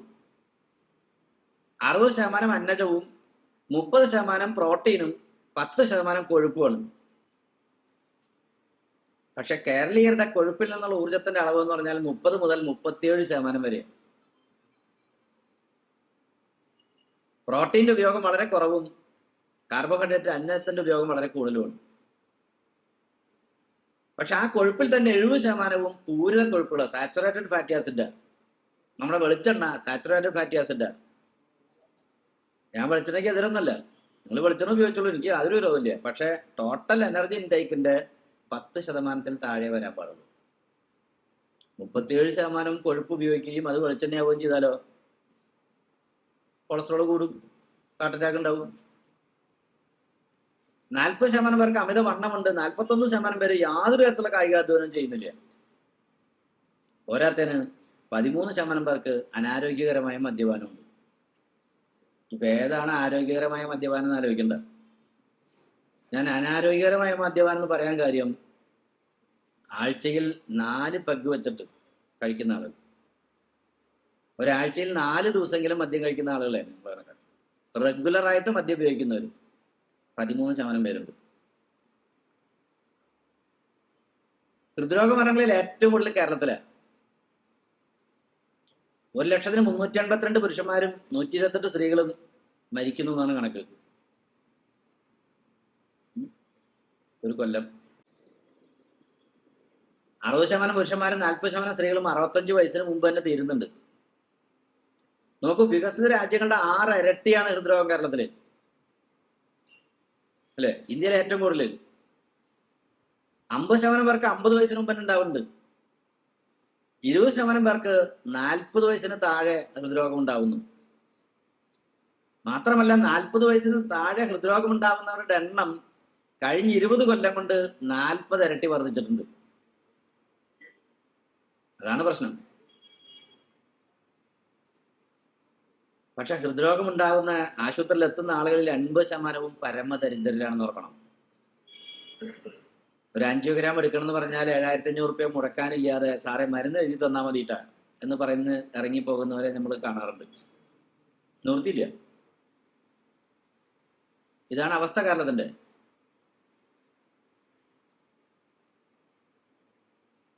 പ്രമേഹത്തിന്റെ തലസ്ഥാനാണ് കേരളം. നഗരങ്ങളെക്കാൾ കൂടുതലാണ് ഗ്രാമങ്ങളിൽ. 80% പ്രമേഹ രോഗികൾ മരിക്കുന്നത് ഹൃദയാഘാതം മൂലമാണ്. ആകെ ഒരു ഗുണമുണ്ട് അവർക്ക്, പ്രമേഹ രോഗികൾക്ക്. ഹാർട്ട് അറ്റാക്ക് ഉണ്ടാകുമ്പോൾ വേദന എടുക്കില്ല, നെഞ്ചുവേദന ഉണ്ടാവില്ല. തിരിച്ചറിഞ്ഞ പ്രമേഹ രോഗികളിൽ 62% മാത്രമേ മരുന്ന് കഴിക്കുന്നുള്ളൂ. അതിൽ തന്നെ 40% പേർക്കാണ് എന്തെങ്കിലും നിയന്ത്രണമുള്ളൂ. കൃത്യമായ നിയന്ത്രണമുള്ള ആളുകൾ വെറും 20%. 15% പേര് ഭക്ഷണ നിയന്ത്രണം എന്നാണ് വെപ്പ്. കല്യാണ സദ്യക്ക് പോവും, 2 ഗ്ലാസ് പായസം കൂടുതൽ കുടിക്കും, അന്ന് ഒരു ഗുളിക കൂടുതൽ കഴിക്കും, എന്നിട്ട് ഭയങ്കര നിയന്ത്രണം എന്നാണ് പറയുന്നത്. 17% പേര് പ്രമേഹം ഉണ്ടെന്ന് അറിയാം, പക്ഷെ ഒരു ചികിത്സ എടുക്കുന്നില്ല.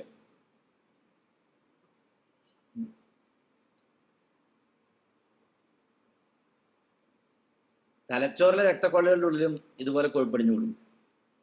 ചില ഭാഗത്ത് രക്തക്കൊള്ളു പൊട്ടും, ചില ഭാഗത്ത് രക്തം കട്ട പിടിക്കും, ചെറിയൊക്കെ കൂടി ഒരു സൈഡ് തളർന്നു, പക്ഷാഘാതം. ഒരു വർഷം 60,000 പേർക്ക് അത് ബാധിക്കുന്നു. അതിലും ഇവിടെ ഇരിക്കുന്ന പലരും വന്നു ചേരും, അല്ലേ? നമ്മുടെ പഞ്ചായത്തുകളുടെ കിടപ്പ് രോഗികളിൽ നല്ലൊരു പങ്ക് ഈ പക്ഷാഘാതമൊക്കെ ആയിട്ട് കിടക്കുന്ന ആളുകളാണ്. ഞാൻ മാസത്തിൽ 4 ദിവസം കിടപ്പ് രോഗികളെ കാണാൻ പോകാറുണ്ട് തൃശ്ശൂർ ജില്ലയിൽ. ചില വീടുകളിലൊക്കെ ചെല്ലുമ്പോൾ നമുക്ക് അങ്ങേറ്റം നിരാശ തോന്നും. ആ വേലൂർ പഞ്ചായത്തിൽ ഒരാൾ കിടപ്പുണ്ട്, 23 കൊല്ലമായി കട്ടിൽ നിന്ന് ഇറങ്ങിയിട്ട്. 36 വയസ്സിൽ പക്ഷാഘാതം വന്നതാ, 23 കൊല്ലമായിട്ട് കിടപ്പാണ്.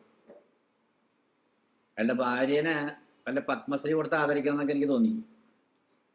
കാരണം 23 കൊല്ലമായിട്ട് ഇയാളുടെ മലമൂത്രം പോയിക്കൊണ്ടിരിക്കുക. കല്യാണം, അടിയന്തരം, വിശേഷ, സിനിമ ഒന്നിനും ആ സ്ത്രീ പോയിണ്ടാവില്ല. എങ്കിലും ഇയാൾ വായെടുത്ത് ആ പാവത്തിന് തെറിയ വിളിക്കുള്ളൂ. ഞാൻ അയാളോട് പറഞ്ഞു, താൻ മനസ്സിൽ പറയടോ, അവർ കേൾക്കണമെന്നിനാ. തനക്ക് അതുകൊണ്ട് സന്തോഷം കിട്ടണമെങ്കിൽ പതുക്കെ പറഞ്ഞാൽ പോരെ. ഇത് നമ്മുടെ ഒരു മനോഭാവത്തിന്റെ പ്രശ്നം. അയാളുടെ മാനസിക സംഘർഷം ഉണ്ടായിരിക്കും അയാൾ ചെയ്യുന്നുണ്ടാവുക. പക്ഷെ ആ സ്ത്രീയുടെ അവസ്ഥ ഒന്ന് ആലോചിച്ച് നോക്കണമല്ലോ. ഇതൊന്നും ഒറ്റപ്പെട്ടതല്ല, നമ്മുടെയൊക്കെ പഞ്ചായത്തുകളിൽ ഇത്തരത്തിൽ കിടക്കുന്ന ആളുകളെ കാണാം.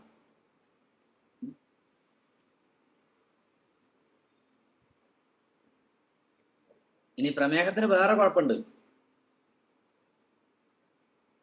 രക്തക്കുഴലുകളെ ബാധിക്കും, അല്ലേ? ഞാൻ നേരത്തെ പറഞ്ഞു, തലച്ചോറിൽ ബാധിക്കുന്നു, ഹൃദയത്തിൽ ബാധിക്കുന്നു, അല്ലേ? അതുകൊണ്ട് എൻ്റെ ആഗ്രഹം എങ്ങനെയെങ്കിലും ഹാർട്ട് അറ്റാക്ക് ഒന്നും മരിക്കണം എന്നാണ് കേട്ടോ. കാരണം ഹാർട്ട് അറ്റാക്ക് ഒന്നൊരു ഗുണമുണ്ട്. ഇത്രയധികം കാർഡിയോളജിസ്റ്റുകളും സൂപ്പർ സ്പെഷ്യാലിറ്റി ആശുപത്രിക്ക് ഉണ്ടായിട്ടും ആദ്യത്തെ 1 മണിക്കൂർ കൊണ്ട് 150 പേരും തീരും. ആദ്യത്തെ ഒരു 3 മണിക്കൂർ കൊണ്ട് 170 ആളും തീരുന്നുണ്ട്. 30% പേരെ രക്ഷപ്പെടുന്നുള്ളാകാം. പക്ഷാഘാതം ബാധിച്ചാൽ അങ്ങനെയല്ല. കിടന്നോടത്ത് കിടന്നിട്ടാ മലമൂത്രസനം, അല്ലേ? മേലൊക്കെ പൊട്ടി പഴുത്ത് ചീഞ്ഞ് വ്രണമായിട്ട് മരിച്ചു പോണ അവസ്ഥ എന്ന് ആലോചിച്ച് നോക്കിയാൽ മക്കൾ പോലും രാവിലെ തന്ത മനുഷ്യനെ കഷ്ടപ്പെടുത്താൻ വേണ്ടി കിടക്കണട്ടാ. പണ്ടാറടങ്ങിയിട്ട് ചാവണൂല്ല. ഇത് എത്ര കാലം സഹിക്കേണ്ടി വരാവോ? ആ ജാതി മക്കളെ നമ്മൾ നിത്യേനെ കാണുന്നുണ്ട്. ഞാൻ ഈ പറയണത്, ICUലൊക്കെ കിടക്കുന്ന ചില പേഷ്യൻസിന്റെ മക്കൾ വരും, സാറേ ഒന്ന് ഇങ്ങനെയൊന്ന് തീർത്ത് കിട്ടിയിട്ട് വേണം ബാക്കി കാര്യങ്ങൾ ചെയ്യാൻ. പച്ചയ്ക്ക് പറയണവരുണ്ട്. നേരെ തിരിച്ചുള്ള ആളുകളുണ്ട്. പക്ഷെ നല്ലൊരു പങ്കും 4 ദിവസം ചുറ്റിക്കളിച്ച് ഐസിയുവിന്റെ മുമ്പിൽ നിൽക്കുമ്പോൾ ഇതൊന്നും തീർന്നു കിട്ടിയാൽ മതിയാവും എന്ന് കണക്കാവും. ഞാനത് പറയാൻ കാര്യം ഞാൻ ഈ പൊതുരംഗത്ത് വർക്ക് ചെയ്യാൻ തുടങ്ങിയിട്ട് കുറച്ച് കൊല്ലമായല്ലോ, 10-41 കൊല്ലമായി. ആള് പലരും നമ്മളെ വീട്ടിലേക്ക് വിളിച്ചിട്ട് പോകും, ഡോക്ടറെ ഒന്ന് വന്ന് നോക്കണം കേട്ടാ, അച്ഛൻ കിടപ്പാണേ. അപ്പൊ നമ്മളവിടെ ചെല്ലുമ്പോഴത്തെ അവസ്ഥ എന്താണെന്ന് വെച്ചിട്ടുണ്ടെങ്കിൽ വിളക്ക് നിറയൊക്കെ വെച്ചിട്ട് ഈ രാമായണമാന നടക്കണം, കാരണം ചത്തിട്ടാൻ വേണ്ടിയിട്ട്. നമ്മൾ പരിശോധിച്ച് നോക്കി മുറ്റത്തേക്ക് ഇറങ്ങുമ്പോൾ മക്കളും അയലക്കാരും ബന്ധുക്കളൊക്കെ അടുത്തുകൂട്ടിയിട്ട് ഒരു ചോദ്യം ചോദിക്കും, ഡോക്ടറെ ഇപ്പൊ എങ്ങനെയുണ്ട്? എന്നിട്ട് അങ്ങനെയുണ്ട്. എന്ന് തീരുന്നതാണ് ഈ ചോദിക്കുന്നത്. എത്ര ദിവസം ചിറ്റി കളിച്ച് നടക്കണം എന്ന് അറിയാതെ നമ്മളെ വിളിച്ചിട്ട് പോയി തന്നെ. ഇത് കേരളത്തിൽ കൂടുതലാണ്. കാലിന്റെ കുഴപ്പം എന്താണെന്ന് ചോദിച്ചാൽ രക്തക്കൊഴലുകൾ അടവ് സംഭവിക്കും, രക്തോട്ടം കുറയും. എന്ത് സംഭവിക്കും? അവിടെയൊക്കെ വ്രണങ്ങൾ ഉണ്ടാവാൻ തുടങ്ങും. പൊള്ളിയാലോ കുപ്പിച്ചിൽ കയറിയാലോ മുറിഞ്ഞാലൊന്നും വേദനയില്ല, കാരണം നാഡീവ്യൂഹം തകരാറായിരിക്കുക, പെയിനില്ല. മുറിക്കാത്തൊന്നും ഒരു ചീഞ്ഞ വേണം തപ്പി പിടിച്ച് ചെല്ലുമ്പോഴാണ് മനസ്സിലാവുക കാലിൻ്റെ അടിയിൽ നിന്ന് വരണേ, കുപ്പിച്ചിൽ കയറി ചീഞ്ഞത് അറിഞ്ഞിട്ടില്ല. അങ്ങനെ കൊണ്ട് നടക്കുകയാണ്. ഇങ്ങനെ കൊണ്ട് നടന്ന് എന്ത് സംഭവിക്കുന്നു? അവസാനം ആ കാല് മുറിച്ചു മാറ്റേണ്ടി വരുന്നു.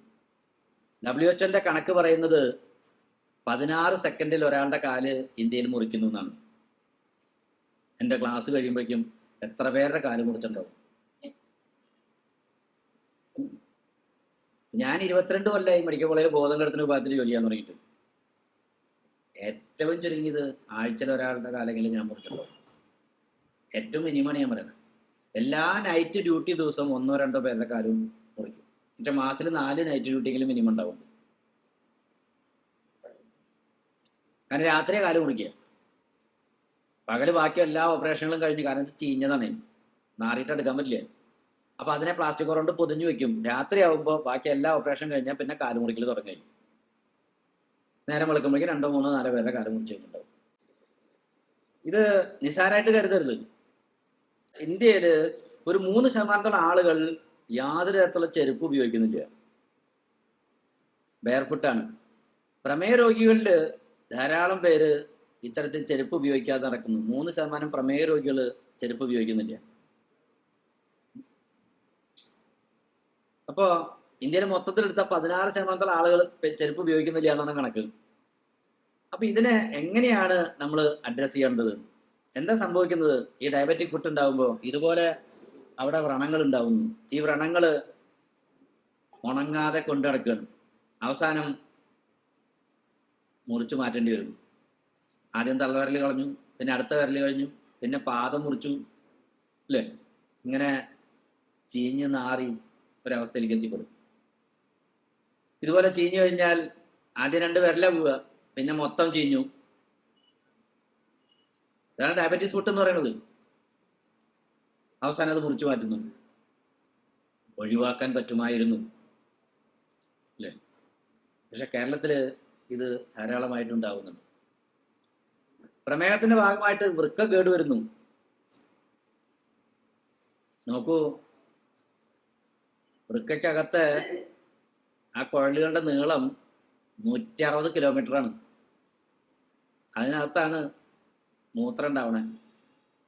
ഒരു മിനിറ്റിൽ 120 മില്ലി, ഒരു മണിക്കൂറിൽ ഏകദേശം 7.5 ലിറ്റർ, ഒരു ദിവസം 150 ലിറ്റർ മൂത്രം ഉണ്ടാവുന്നുണ്ട്. എന്ന് പറഞ്ഞാൽ കിഡ്നിക്കകത്തുകൂടി നമ്മുടെ ശരീരത്തിലെ ആകെ രക്തം എത്ര തവണ കടന്നുണ്ടാവുന്ന ആലോചിച്ചാൽ മതി. നമ്മൾ ഒഴിക്കുന്നതാണെങ്കിൽ ഒരു 1 ലിറ്റർ അല്ലെങ്കിൽ 1.5 ലിറ്റർ, അതിൽ കൂടുതൽ മൂത്രം ഒഴിക്കില്ല. ഈ 150 ലിറ്ററിൽ നിന്ന് ഈ 1.5 ലിറ്ററിലേക്ക് വീണ്ടും ചുരുക്കുന്നത് തിരിച്ച് ശരീരത്തിലേക്ക് തന്നെ വലിച്ചെടുത്തുകൊണ്ടാണ്. അങ്ങനെ ഗർഭസ്ഥ ശിശു ആയിരിക്കുമ്പോൾ 20 ആഴ്ച പ്രായമുള്ളപ്പോൾ കിഡ്നി വർക്ക് ചെയ്യാൻ തുടങ്ങും. അന്നോട്ട് മരിക്കുന്നവരെ 360 ദിവസം 24 മണിക്കൂറും ഒരു സെക്കൻഡ് ഇടതടവില്ലാതെ കിഡ്നി പ്രവർത്തിക്കുന്നുണ്ട്. എന്നിട്ട് ആ അവയവത്തെ കേടുവരുത്തിയിട്ട് താലൂക്ക് തോറും ഡയാലിസിസ് യൂണിറ്റ് ഉണ്ടാക്കാൻ നടക്കുന്ന ആളുകളെ കുറിച്ച് നമ്മൾ എന്താ പറയുക? 1600 മുതൽ 2000 പേർക്ക് ഒരു ദിവസം ഡയാലിസിസ് നടക്കുന്നുണ്ട് കേരളത്തിൽ. ഒരു വർഷം 5 ലക്ഷം ഡയാലിസിസ്. ഒഴിവാക്കാൻ പറ്റുമായിരുന്നു. പക്ഷെ നമ്മൾ ഇത് ഒഴിവാക്കാനല്ല ശ്രമിക്കുന്നത്, പരമാവധി ഡയാലിസിസ് യൂണിറ്റ് ഉണ്ടാക്കാനാണ് നമ്മൾ ശ്രമിച്ചുകൊണ്ടിരിക്കുന്നത്. അതാണ് നമ്മുടെ കാഴ്ചപ്പാടിന്റെ വൈരുദ്ധ്യം എന്ന് പറയുന്നത്. അപ്പൊ ഇത് അഡ്രസ് ചെയ്യപ്പെടുന്നുണ്ട്. തലച്ചോറിലെ രക്തക്കൊഴലുകളെയും പ്രമേഹം ബാധിക്കുന്നുണ്ട്. അല്ലേ? അതിന്റെ ഭാഗമായിട്ടുണ്ടാവുന്ന സ്ട്രോക്ക് പോലുള്ള പ്രശ്നങ്ങൾ, പ്രായം വർദ്ധിക്കുന്തോറും സ്ത്രീകളുടെ ഇടയിൽ സ്ട്രോക്ക് സാധ്യത കൂടുകയാണ് ചെയ്യുക. 55 വയസ്സായ സ്ത്രീകളെ സംബന്ധിച്ച് 21% റിസ്ക് ഉണ്ട്. ആ പ്രായത്തിൽ പുരുഷന്മാർക്ക് 17% റിസ്ക് ഉള്ളൂ.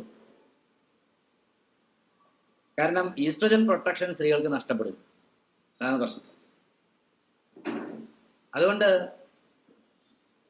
സാധാരണ 75 വയസ്സാകുമ്പോൾ ഒരു സ്ത്രീക്ക് സ്ട്രോക്ക് ഉണ്ടാവാനുള്ള സാധ്യത എന്ന് പറയുന്നത് പുരുഷന്മാരുടെ 200 ഇരട്ടിയാണ്. ഒരു ലക്ഷത്തിന് 8-10 പേർക്ക് ഉണ്ടാവുമ്പോൾ പുരുഷന്മാർക്ക് ഉണ്ടാവുമ്പോൾ സ്ത്രീകൾക്ക് ഏകദേശം 1600 പേർക്ക് ഉണ്ടാവുന്നതാണ്. അപ്പൊ ഇതിനെ എങ്ങനെ അഡ്രസ് ചെയ്യണം? ഞാൻ സൂചിപ്പിച്ചത്രേ ഉള്ളൂ. നമ്മുടെ സംസ്കാരത്തിൽ വന്നൊരു ചെറിയ മാറ്റം, അല്ലേ? ജീവിതശൈലിയിൽ വന്ന മാറ്റം, TV അടിമത്വവും ഫ്ലാറ്റിലെ ജീവിതവും ആസൂത്രണമില്ലാത്തതായ നഗരവൽക്കരണം. ഞാൻ പറഞ്ഞു വേറൊന്നുമില്ല, നടക്കാൻ പറ്റില്ല. അറിയും ആരും ജീവിതത്തിൽ നടന്നു പോരുത്, അല്ലേ? അതാണ് വാഹന അടിമത്തം ഉണ്ടാവുന്നതിന്റെ ഭാഗമായിട്ട് കമ്പ്യൂട്ടർ വീഡിയോ കളികൾ, അല്ലേ? നമ്മുടെ മൊബൈൽ തന്നെ എടുത്താൽ മതി. ഞാനിന്ന് ട്രെയിനിൽ ഇങ്ങോട്ട് വരുമ്പോൾ ഞാൻ ഒരാൾ ഒഴിച്ച് ആ കൂപ്പയിലിരിക്കുന്ന എല്ലാവരുടെ കയ്യിലും മൊബൈൽ ഇങ്ങനെ നോക്കിക്കൊണ്ടിരിക്കുന്നത്. എന്താണ് ആ കമ്പാർട്ട്മെന്റിൽ നടക്കണേന്ന് പോലും ആർക്കും അറിഞ്ഞൂടാ. കായികാധ്വാന വിമുഖത, ഭക്ഷണശീലത്തിൽ വന്നൊരു മാറ്റം, മാംസ്യം, ബേക്കറി, പാക്കറ്റ്, പാർസൽ സംസ്കാരം, തട്ടുകട സംസ്കാരം, ജങ്ക് ഫുഡ്, നൂഡിൽസ് പോലുള്ള സാധനങ്ങളാണ് സാധാരണക്കാരന്റെ വീട്ടിലേക്ക് പോലും അത് കടന്നു വന്നു തുടങ്ങി. അപ്പൊ ഈ ഒരു വന്ന മാറ്റം നമ്മളെ അങ്ങേയറ്റം പ്രതികൂലമായിട്ട് ബാധിച്ചിട്ടുണ്ട് ശരീരാരോഗ്യത്തെ. ഒപ്പം മാനസികാരോഗ്യവും കേരളത്തിൽ ക്ഷയിക്കുന്നുണ്ട്. അതിന്റെ ചില ലക്ഷണങ്ങളാണ് വർദ്ധിച്ചു വരുന്ന ആത്മഹത്യ, സ്ത്രീകൾക്കും കുട്ടികൾക്കെതിരായിട്ടുള്ള അതിക്രമങ്ങൾ, ജാതിമത വർഗീയ രാഷ്ട്രീയ സംഘടനകൾ, കൊള്ളകൾ, കൊലപാതകങ്ങൾ, കരിസ്മാറ്റിക് ധ്യാനങ്ങൾ, ദൈവജന പ്രഘോഷങ്ങൾ, രോഗശാന്തി ശുശ്രൂഷകൾ, പോരാത്തന്നെ അമൃതാനന്ദമായി, സത്യസായി ബാബ, ഡബിൾ ശങ്കർ, ഈ ജാതി കക്ഷികളുടെ പടപ്പുറപ്പാടും കൂടി ആയി കഴിഞ്ഞാൽ ഇറച്ചി പട്ടി പൂർത്തിയാവും. അല്ലേ? ഇതൊരു മാനസിക ആരോഗ്യമുള്ള ഒരു സമൂഹത്തിന്റെ ലക്ഷണങ്ങളല്ല. നോക്കൂ, 40 സെക്കൻഡിൽ ഒരാൾ ആത്മഹത്യ ശ്രമിക്കുന്നു എന്നാണ് കണക്ക്. പുരുഷന്മാരെക്കാൾ 3 സ്ത്രീകൾ ആത്മഹത്യ ശ്രമിക്കുന്നുണ്ട്. പക്ഷെ ആ പാവങ്ങൾക്ക് മരിക്കാൻ അറിയാത്തതുകൊണ്ട് അത്രയും പേര് മരിക്കുന്നില്ല. അതുകൊണ്ട് മരണത്തിൽ സ്ത്രീകളെക്കാൾ 3 ഇരട്ടിയാണ് പുരുഷന്മാർ ആത്മഹത്യയിൽ. അവർ വിജയിക്കും, മറ്റു വിജയിക്കില്ല. കുട്ടികൾക്കെതിരെയുള്ളതായ അക്രമങ്ങൾ രാജസ്ഥാൻ പോലെ ചില സ്റ്റേറ്റുകൾ കഴിഞ്ഞാൽ വലിയ തോതിൽ കേരളത്തിൽ ഉണ്ടാവുന്നു എന്നാണ് കണക്ക്. ഇത് ഗൗരവത്തിൽ കാണേണ്ടതുണ്ട്. ബാലപീഡനവും പെൺവാണിഭവും ഒക്കെ തന്നെ ധാരാളമായിട്ടുണ്ടാവുന്നു, അല്ലെ? ഇത്തരത്തിൽ വാർത്തയില്ലാതെ ഒരു പത്രം പോലും കേരളത്തിൽ ഇറങ്ങണില്ല ഒരു ദിവസം. ഇത്തരത്തിൽ വാർത്തയില്ലാതെ ഒരു ചാനൽ പോലും ഒരു ദിവസം തുറക്കണില്ല. ഇവിടെ നിങ്ങൾ ശ്രദ്ധിച്ചാൽ മനസ്സിലാവും, 75% പരിചയമുള്ളവരാണ്, 3% രക്ഷിതാക്കളാണ്, 36% അയൽക്കാരാണ്, ഏകദേശം 8% ബന്ധുക്കളാണ്, അന്യരല്ല. ഒരു മണിക്കൂറിൽ 2 ബലാത്സംഗം ഇന്ത്യ സർക്കാർ പറയുമ്പോൾ കേരള സർക്കാരിന്റെ കണക്ക് ഒരു മണിക്കൂറിൽ 4 ബലാത്സംഗമാണ്. നമുക്കൊരു വേവലാതില്ല. കാരണം എന്താണ്? ഇവിടെ ആരും അല്ലല്ലോ. അതാണ് നമ്മുടെ ഒരു ആശ്വാസം. എൻ്റെ ആരും അല്ലല്ലോ. കാരണം എൻ്റെ ആർക്കെങ്കിലും സംഭവിച്ചാൽ മാത്രമേ നമുക്ക് പൊള്ളുള്ളൂ, അല്ലേ? കേരളം വലിയ തോതിൽ ക്രിമിനൽ വൽക്കരിക്കപ്പെടുന്നുണ്ട്. നമ്മൾ എത്രയൊക്കെ തന്നെ കണ്ണടച്ചിരുട്ടാക്കിയിട്ട് കാര്യമില്ല. നമ്മൾ മേനി നടിക്കുമായിരിക്കാം, അവിടെയൊക്കെ റിപ്പോർട്ട് ചെയ്യാത്തതുകൊണ്ടാണ്, നമ്മുടെ അവിടെ റിപ്പോർട്ട് ചെയ്യുന്നതുകൊണ്ടാണ്. നിങ്ങൾ എത്ര കാലം ഇങ്ങനെ ആളുകളൊക്കെ പഠിപ്പിച്ചു പോകും? ഒന്ന് ആലോചിച്ച് നോക്കൂ. 16 വയസ്സിനും 18 വയസ്സിനും ഇടയിലുള്ള കുട്ടികൾ നടത്തുന്ന കുറ്റകൃത്യങ്ങളുടെ എണ്ണം എന്ന് പറയുന്നത് കഴിഞ്ഞ 10 വർഷം കൊണ്ട് 66% വർദ്ധിച്ചത്. അവർ നടത്തിയ ലൈംഗിക കുറ്റകൃത്യങ്ങൾ 500% വർധനവ്. 16 വയസ്സിനും 18 വയസ്സിനും ഇടയിലുള്ള പിള്ളേർ ചെയ്തിട്ടുള്ളത്. എന്നിട്ട് നമ്മൾ UP-നെയും അവരുടെ സംസ്ഥാനങ്ങളെയും പറഞ്ഞിട്ട് കാര്യമില്ല. UP കഴിഞ്ഞാൽ ഏറ്റവും കൂടുതൽ കുറ്റകൃത്യങ്ങൾ നടക്കുന്ന 4 സംസ്ഥാനങ്ങളിൽ ഒന്നാണ് കേരളം. എത്ര കാലം എങ്ങനെ മേനി അടിക്കുന്ന എനിക്ക് അറിഞ്ഞൂടാ.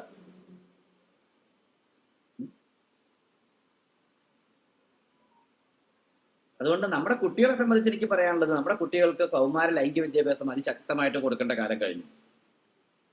കൊടുത്തേ പറ്റൂ. ഇന്ത്യ സർക്കാരിന്റെ കണക്ക് 24 ലക്ഷം കുട്ടികൾ കൗമാരത്തിൽ ഗർഭിണിയാവുന്നു എന്നാണ്. അതുകൊണ്ട് നമ്മുടെ കുട്ടികളെ ചുരുങ്ങിയ പക്ഷം ഗർഭിണിയാവാതിരിക്കുള്ള വിദ്യയെങ്കിലും പഠിപ്പിക്കേണ്ടതുണ്ട്. അതൊക്കെ പഠിച്ചാൽ പിള്ളേരതൊക്കെ ഉപയോഗിച്ച് ഈ നാട് കുട്ടിച്ചോറാവുന്നെന്ന് വിചാരിക്കരുത്. നന്നായി പഠിച്ചാൽ ഒരാൾ ഉപയോഗിക്കില്ല. മാത്രമല്ല, ആദ്യമായിട്ട് ആർത്തുണ്ടാവുന്ന പ്രായം പണ്ട് കേരളത്തിൽ 14-17 വയസ്സായിരുന്നു. പിന്നെ 11-13 വയസ്സായിട്ട് ചുരുങ്ങി. ഇപ്പൊ 8-10 വയസ്സിലേക്ക് ചുരുങ്ങുകയാണ്. അതുകൊണ്ട് നമ്മുടെ കുട്ടികൾക്ക് ഒരു പ്രൈമറി ക്ലാസ് കഴിയുന്നതോടുകൂടി തന്നെ ഇത്തരം വിദ്യാഭ്യാസം കൊടുത്തേ പറ്റൂ. കഞ്ചാവ്, heroin, cocaine, LSD, marijuana, valium പോലുള്ളതായ വസ്തുക്കളുടെ ഉപയോഗം, അല്ലെങ്കിൽ MDMA ഒക്കെ പറയുന്ന സാധനം, ഇവിടെയും എനിക്കൊരു ക്രൂരമായ സന്തോഷമുണ്ട്. 24 വർഷം മുമ്പാണ് കേരളത്തിൽ ആദ്യമായിട്ട് ലഹരിയെക്കുറിച്ച് പഠനം നടത്തുന്നത്. ഇന്ത്യയിലെ 14 സംസ്ഥാനങ്ങളിൽ ഒരേ സമയത്ത് ഞങ്ങൾ ചെയ്തതാണ്. All India Institute of medical സയൻസിന്റെ പ്രോജക്റ്റുമായിട്ട് ബന്ധപ്പെട്ട് കേരളത്തിൽ അതിന് നേതൃത്വം കൊടുത്ത ഒരാളാണ് ഞാൻ. 14,000 വീട് കയറി ഇറങ്ങി 40,000 ആളെ ഞാൻ സർവേ ചെയ്തിട്ടുണ്ട് തൃശ്ശൂർ ജില്ലയിൽ. അന്ന് 8% ആളുകളാണ് ലഹരി ഉപയോഗിച്ചിരുന്നത് കേരളത്തിൽ. സർക്കാരിന് റിപ്പോർട്ട് കൊടുത്തു, എന്തെങ്കിലും ഒന്ന് ചെയ്യണം. ഒന്നും ചെയ്തില്ല. വിവിധ കക്ഷികൾ മാറി മാറി ഭരിച്ചു. 2010 വീണ്ടും ഒരു സാമ്പിൾ സർവേ നടത്തി റിപ്പോർട്ട് കൊടുത്തു. അതീവ ഗുരുതരമാണ്, വലിയ തോതിൽ വർദ്ധിച്ചു വരുന്നു. മാത്രമല്ല, മദ്യത്തിൽ നിന്ന് മറ്റു ലഹരി പദാർത്ഥങ്ങളിലേക്ക് പതുക്കെ കേരളം മാറി തുടങ്ങിയിരിക്കുന്നു. 2010 റിപ്പോർട്ട് ചെയ്തതാണ്, ഒന്നും ചെയ്തില്ല. 2015 വീണ്ടും നമ്മളൊരു സാമ്പിൾ സർവേ നടത്തി റിപ്പോർട്ട് ചെയ്തു. ആകെ 2016 ഈ ഗവൺമെന്റ് വന്നപ്പോൾ വിമുക്തി എന്ന് പറഞ്ഞൊരു പരിപാടി ആരംഭിച്ചു. അതിന്റെ ചുമതല എക്സൈസ് ഡിപ്പാർട്ട്മെന്റിനെ ഏൽപ്പിച്ചു. ഓരോ സർക്കിളിനും ഒരു 20,000 രൂപ വെച്ച് കൊടുക്കുന്നു. ഇതാണ് ആകെ നടന്നത്. ഇപ്പൊ നെഞ്ഞത്തടിച്ച് നിലവിളിക്കേണ്ട അവസ്ഥയിലേക്ക് എത്തിപ്പെട്ടത് വെറുതെ സംഭവിച്ചതല്ല. ഇത് പതുക്കെ പതുക്കെ പതുക്കെ കയറി വന്നതാണ്. മുളയിലേ നുള്ളേണ്ടതായിരുന്നു. അന്നോട്ടേ നമ്മൾ പറഞ്ഞതാണ് ഇത് സിലബസിന്റെ ഭാഗമായി കുട്ടികളെ പഠിപ്പിക്കണം. ഇതിന്റെ പ്രശ്നങ്ങളെ കുറിച്ച് നമ്മൾ ഒരു സിലബസിനും അത് ചേർത്തില്ല. മാത്രമല്ല, ഔദ്യോഗിക വിദ്യാഭ്യാസത്തിന്റെ ഭാഗമായി അതിശക്തമായിട്ട് അധ്യാപകർക്ക് പരിശീലനം കൊടുത്തുകൊണ്ട് ഇതിനെതിരായിട്ടുള്ള ഒരു പ്രവർത്തനം നടത്തണം. സമൂഹത്തിലും അതുപോലുള്ളതായ ചില പ്രവർത്തനം നടക്കണം, അല്ലേ? ആകെ ശാസ്ത്ര സാഹിത്യ വർഷത്തിൽ ചെറിയ 2 ലഘുലേഖ ഇറക്കി. ആകെ ചെയ്തത് അതാണ്. അതിൽ ആദ്യം ഇറക്കിയ ലഘുലേഖ 5000 എണ്ണം വിതരണം ചെയ്യാൻ പറ്റാതെ വെച്ചു. കാരണം എന്താ? അതിശക്തമായ എതിർപ്പ്, പ്രത്യേകിച്ച് ഇടതുപക്ഷ പ്രസ്ഥാനങ്ങളുടെ ഭാഗത്തുനിന്ന്. കാരണം ലഹരിക്കെതിരായിട്ടുള്ള നിയന്ത്രണം കൊണ്ടുവരുന്നത് തീരെ സഹിച്ചില്ല. നമ്മൾ ആകത്രേ പറഞ്ഞുള്ളൂ. എന്താണ്? മാസത്തിൽ 1 ലിറ്ററേ കൊടുക്കാൻ പാടുള്ള ഒരാൾക്ക് 12 ലിറ്റർ കൊടുത്തോട്ടെ ഒരു കൊല്ലം. അപ്പൊ അതിനൊരു റേഷനിങ് ഏർപ്പെടുത്തണം. അതിനെന്ത് വേണം? ഒരു കാർഡ് ഏർപ്പെടുത്തുക. 21 വയസ്സ് പ്രായപൂർത്തിയായ ഏതൊരാൾക്കും, ആണിനും പെണ്ണിനും കാർഡ് എടുക്കാം. ആ കാർഡ് നിങ്ങളുടെ തൊട്ടടുത്തുള്ള ബീവറേജ് കോർപ്പറേഷൻ ഔട്ട്ലെറ്റിൽ നിന്ന് വേണം മേടിക്കാനായിട്ട്. അവിടെ ഒരു യന്ത്രമുണ്ട്. ആ യന്ത്രത്തിൽ കൊണ്ട് ഈ കാർഡ് ഇട്ടാൽ മാത്രം അത് വർക്ക് ചെയ്യുള്ളൂ. ഒപ്പം നിങ്ങളുടെ വിരലും വെക്കണം. ബയോമെട്രിക് നിയന്ത്രണമുള്ള സംവിധാനമാണ്. അപ്പൊ എന്താണ്? കാർഡ് ഉടമ്പ വന്നാൽ മാത്രമേ കിട്ടുള്ളൂ, അല്ലേ? അപ്പൊ ആദ്യം എന്നെ പോലുള്ള പ്രമാണിമാരുടെ കൂടി നിൽക്കും. കാരണം ഞാൻ ഈ കാർഡ് പിടിച്ച് ബീവറേജ് കോർപ്പറേഷന്റെ മുമ്പിൽ നിൽക്കണമെന്ന് നിങ്ങൾ നാട്ടുകാരെന്താ ചോദിക്കുക? ആ ഡോക്ടർ നിൽക്കണോക്കിയേ പറയില്ലേ? അപ്പൊ നമ്മൾ നിർത്തും. അപ്പൊ ഇതിനൊരു വാദം ഉന്നയിക്കാം, വേറൊരാളുടെ പേരിൽ കാർഡ് എടുക്കാന്ന്. പക്ഷെ ആ കാർഡ് ഉടമയ്ക്ക് BPL ആനുകൂല്യങ്ങളില്ല. ശക്തമായ എതിർപ്പാണ്. കാരണം BPL ആനുകൂല്യങ്ങൾ കുടുംബത്തിനുള്ളതാണ്, വ്യക്തിക്കുള്ളതല്ല. അപ്പൊ ഞാൻ പറഞ്ഞു, കുടുംബത്തിന്റെ BPL ആനുകൂല്യങ്ങൾ കൊടുത്തോളൂ, വിരോധമില്ല. പക്ഷെ ആ വ്യക്തിക്ക് അതിനുള്ള റൈറ്റ് ഇല്ല. 300 രൂപയ്ക്ക് ഡെയിലി കുടിക്കാൻ പറ്റുന്ന ആൾ എന്തല്ല? BPL അല്ല, അല്ലേ? അതുകൊണ്ട് ആ വ്യക്തിക്ക് BPL ആനുകൂല്യം കൊടുക്കാൻ പറ്റില്ല. മൂന്നാമത്തെ ഒരു നിർദ്ദേശം, ഈ കാർഡ് വെച്ചിട്ട് വേറെ സ്ഥലത്ത് പോയിട്ട് പഠിക്കാൻ പറ്റില്ല. കാരണം പാലക്കാട് ജില്ലയിലത്തെ കാർഡ് വെച്ചിട്ട് എറണാകുളത്ത് പഠിക്കാൻ പറ്റില്ല, പാലക്കാടിനെ പഠിക്കാൻ പറ്റില്ല. 5ാമത്തെ നിർദ്ദേശം, ഈ കാർഡ് ഉടമയ്ക്ക് ഇലക്ഷൻ മത്സരിക്കാൻ പറ്റില്ല.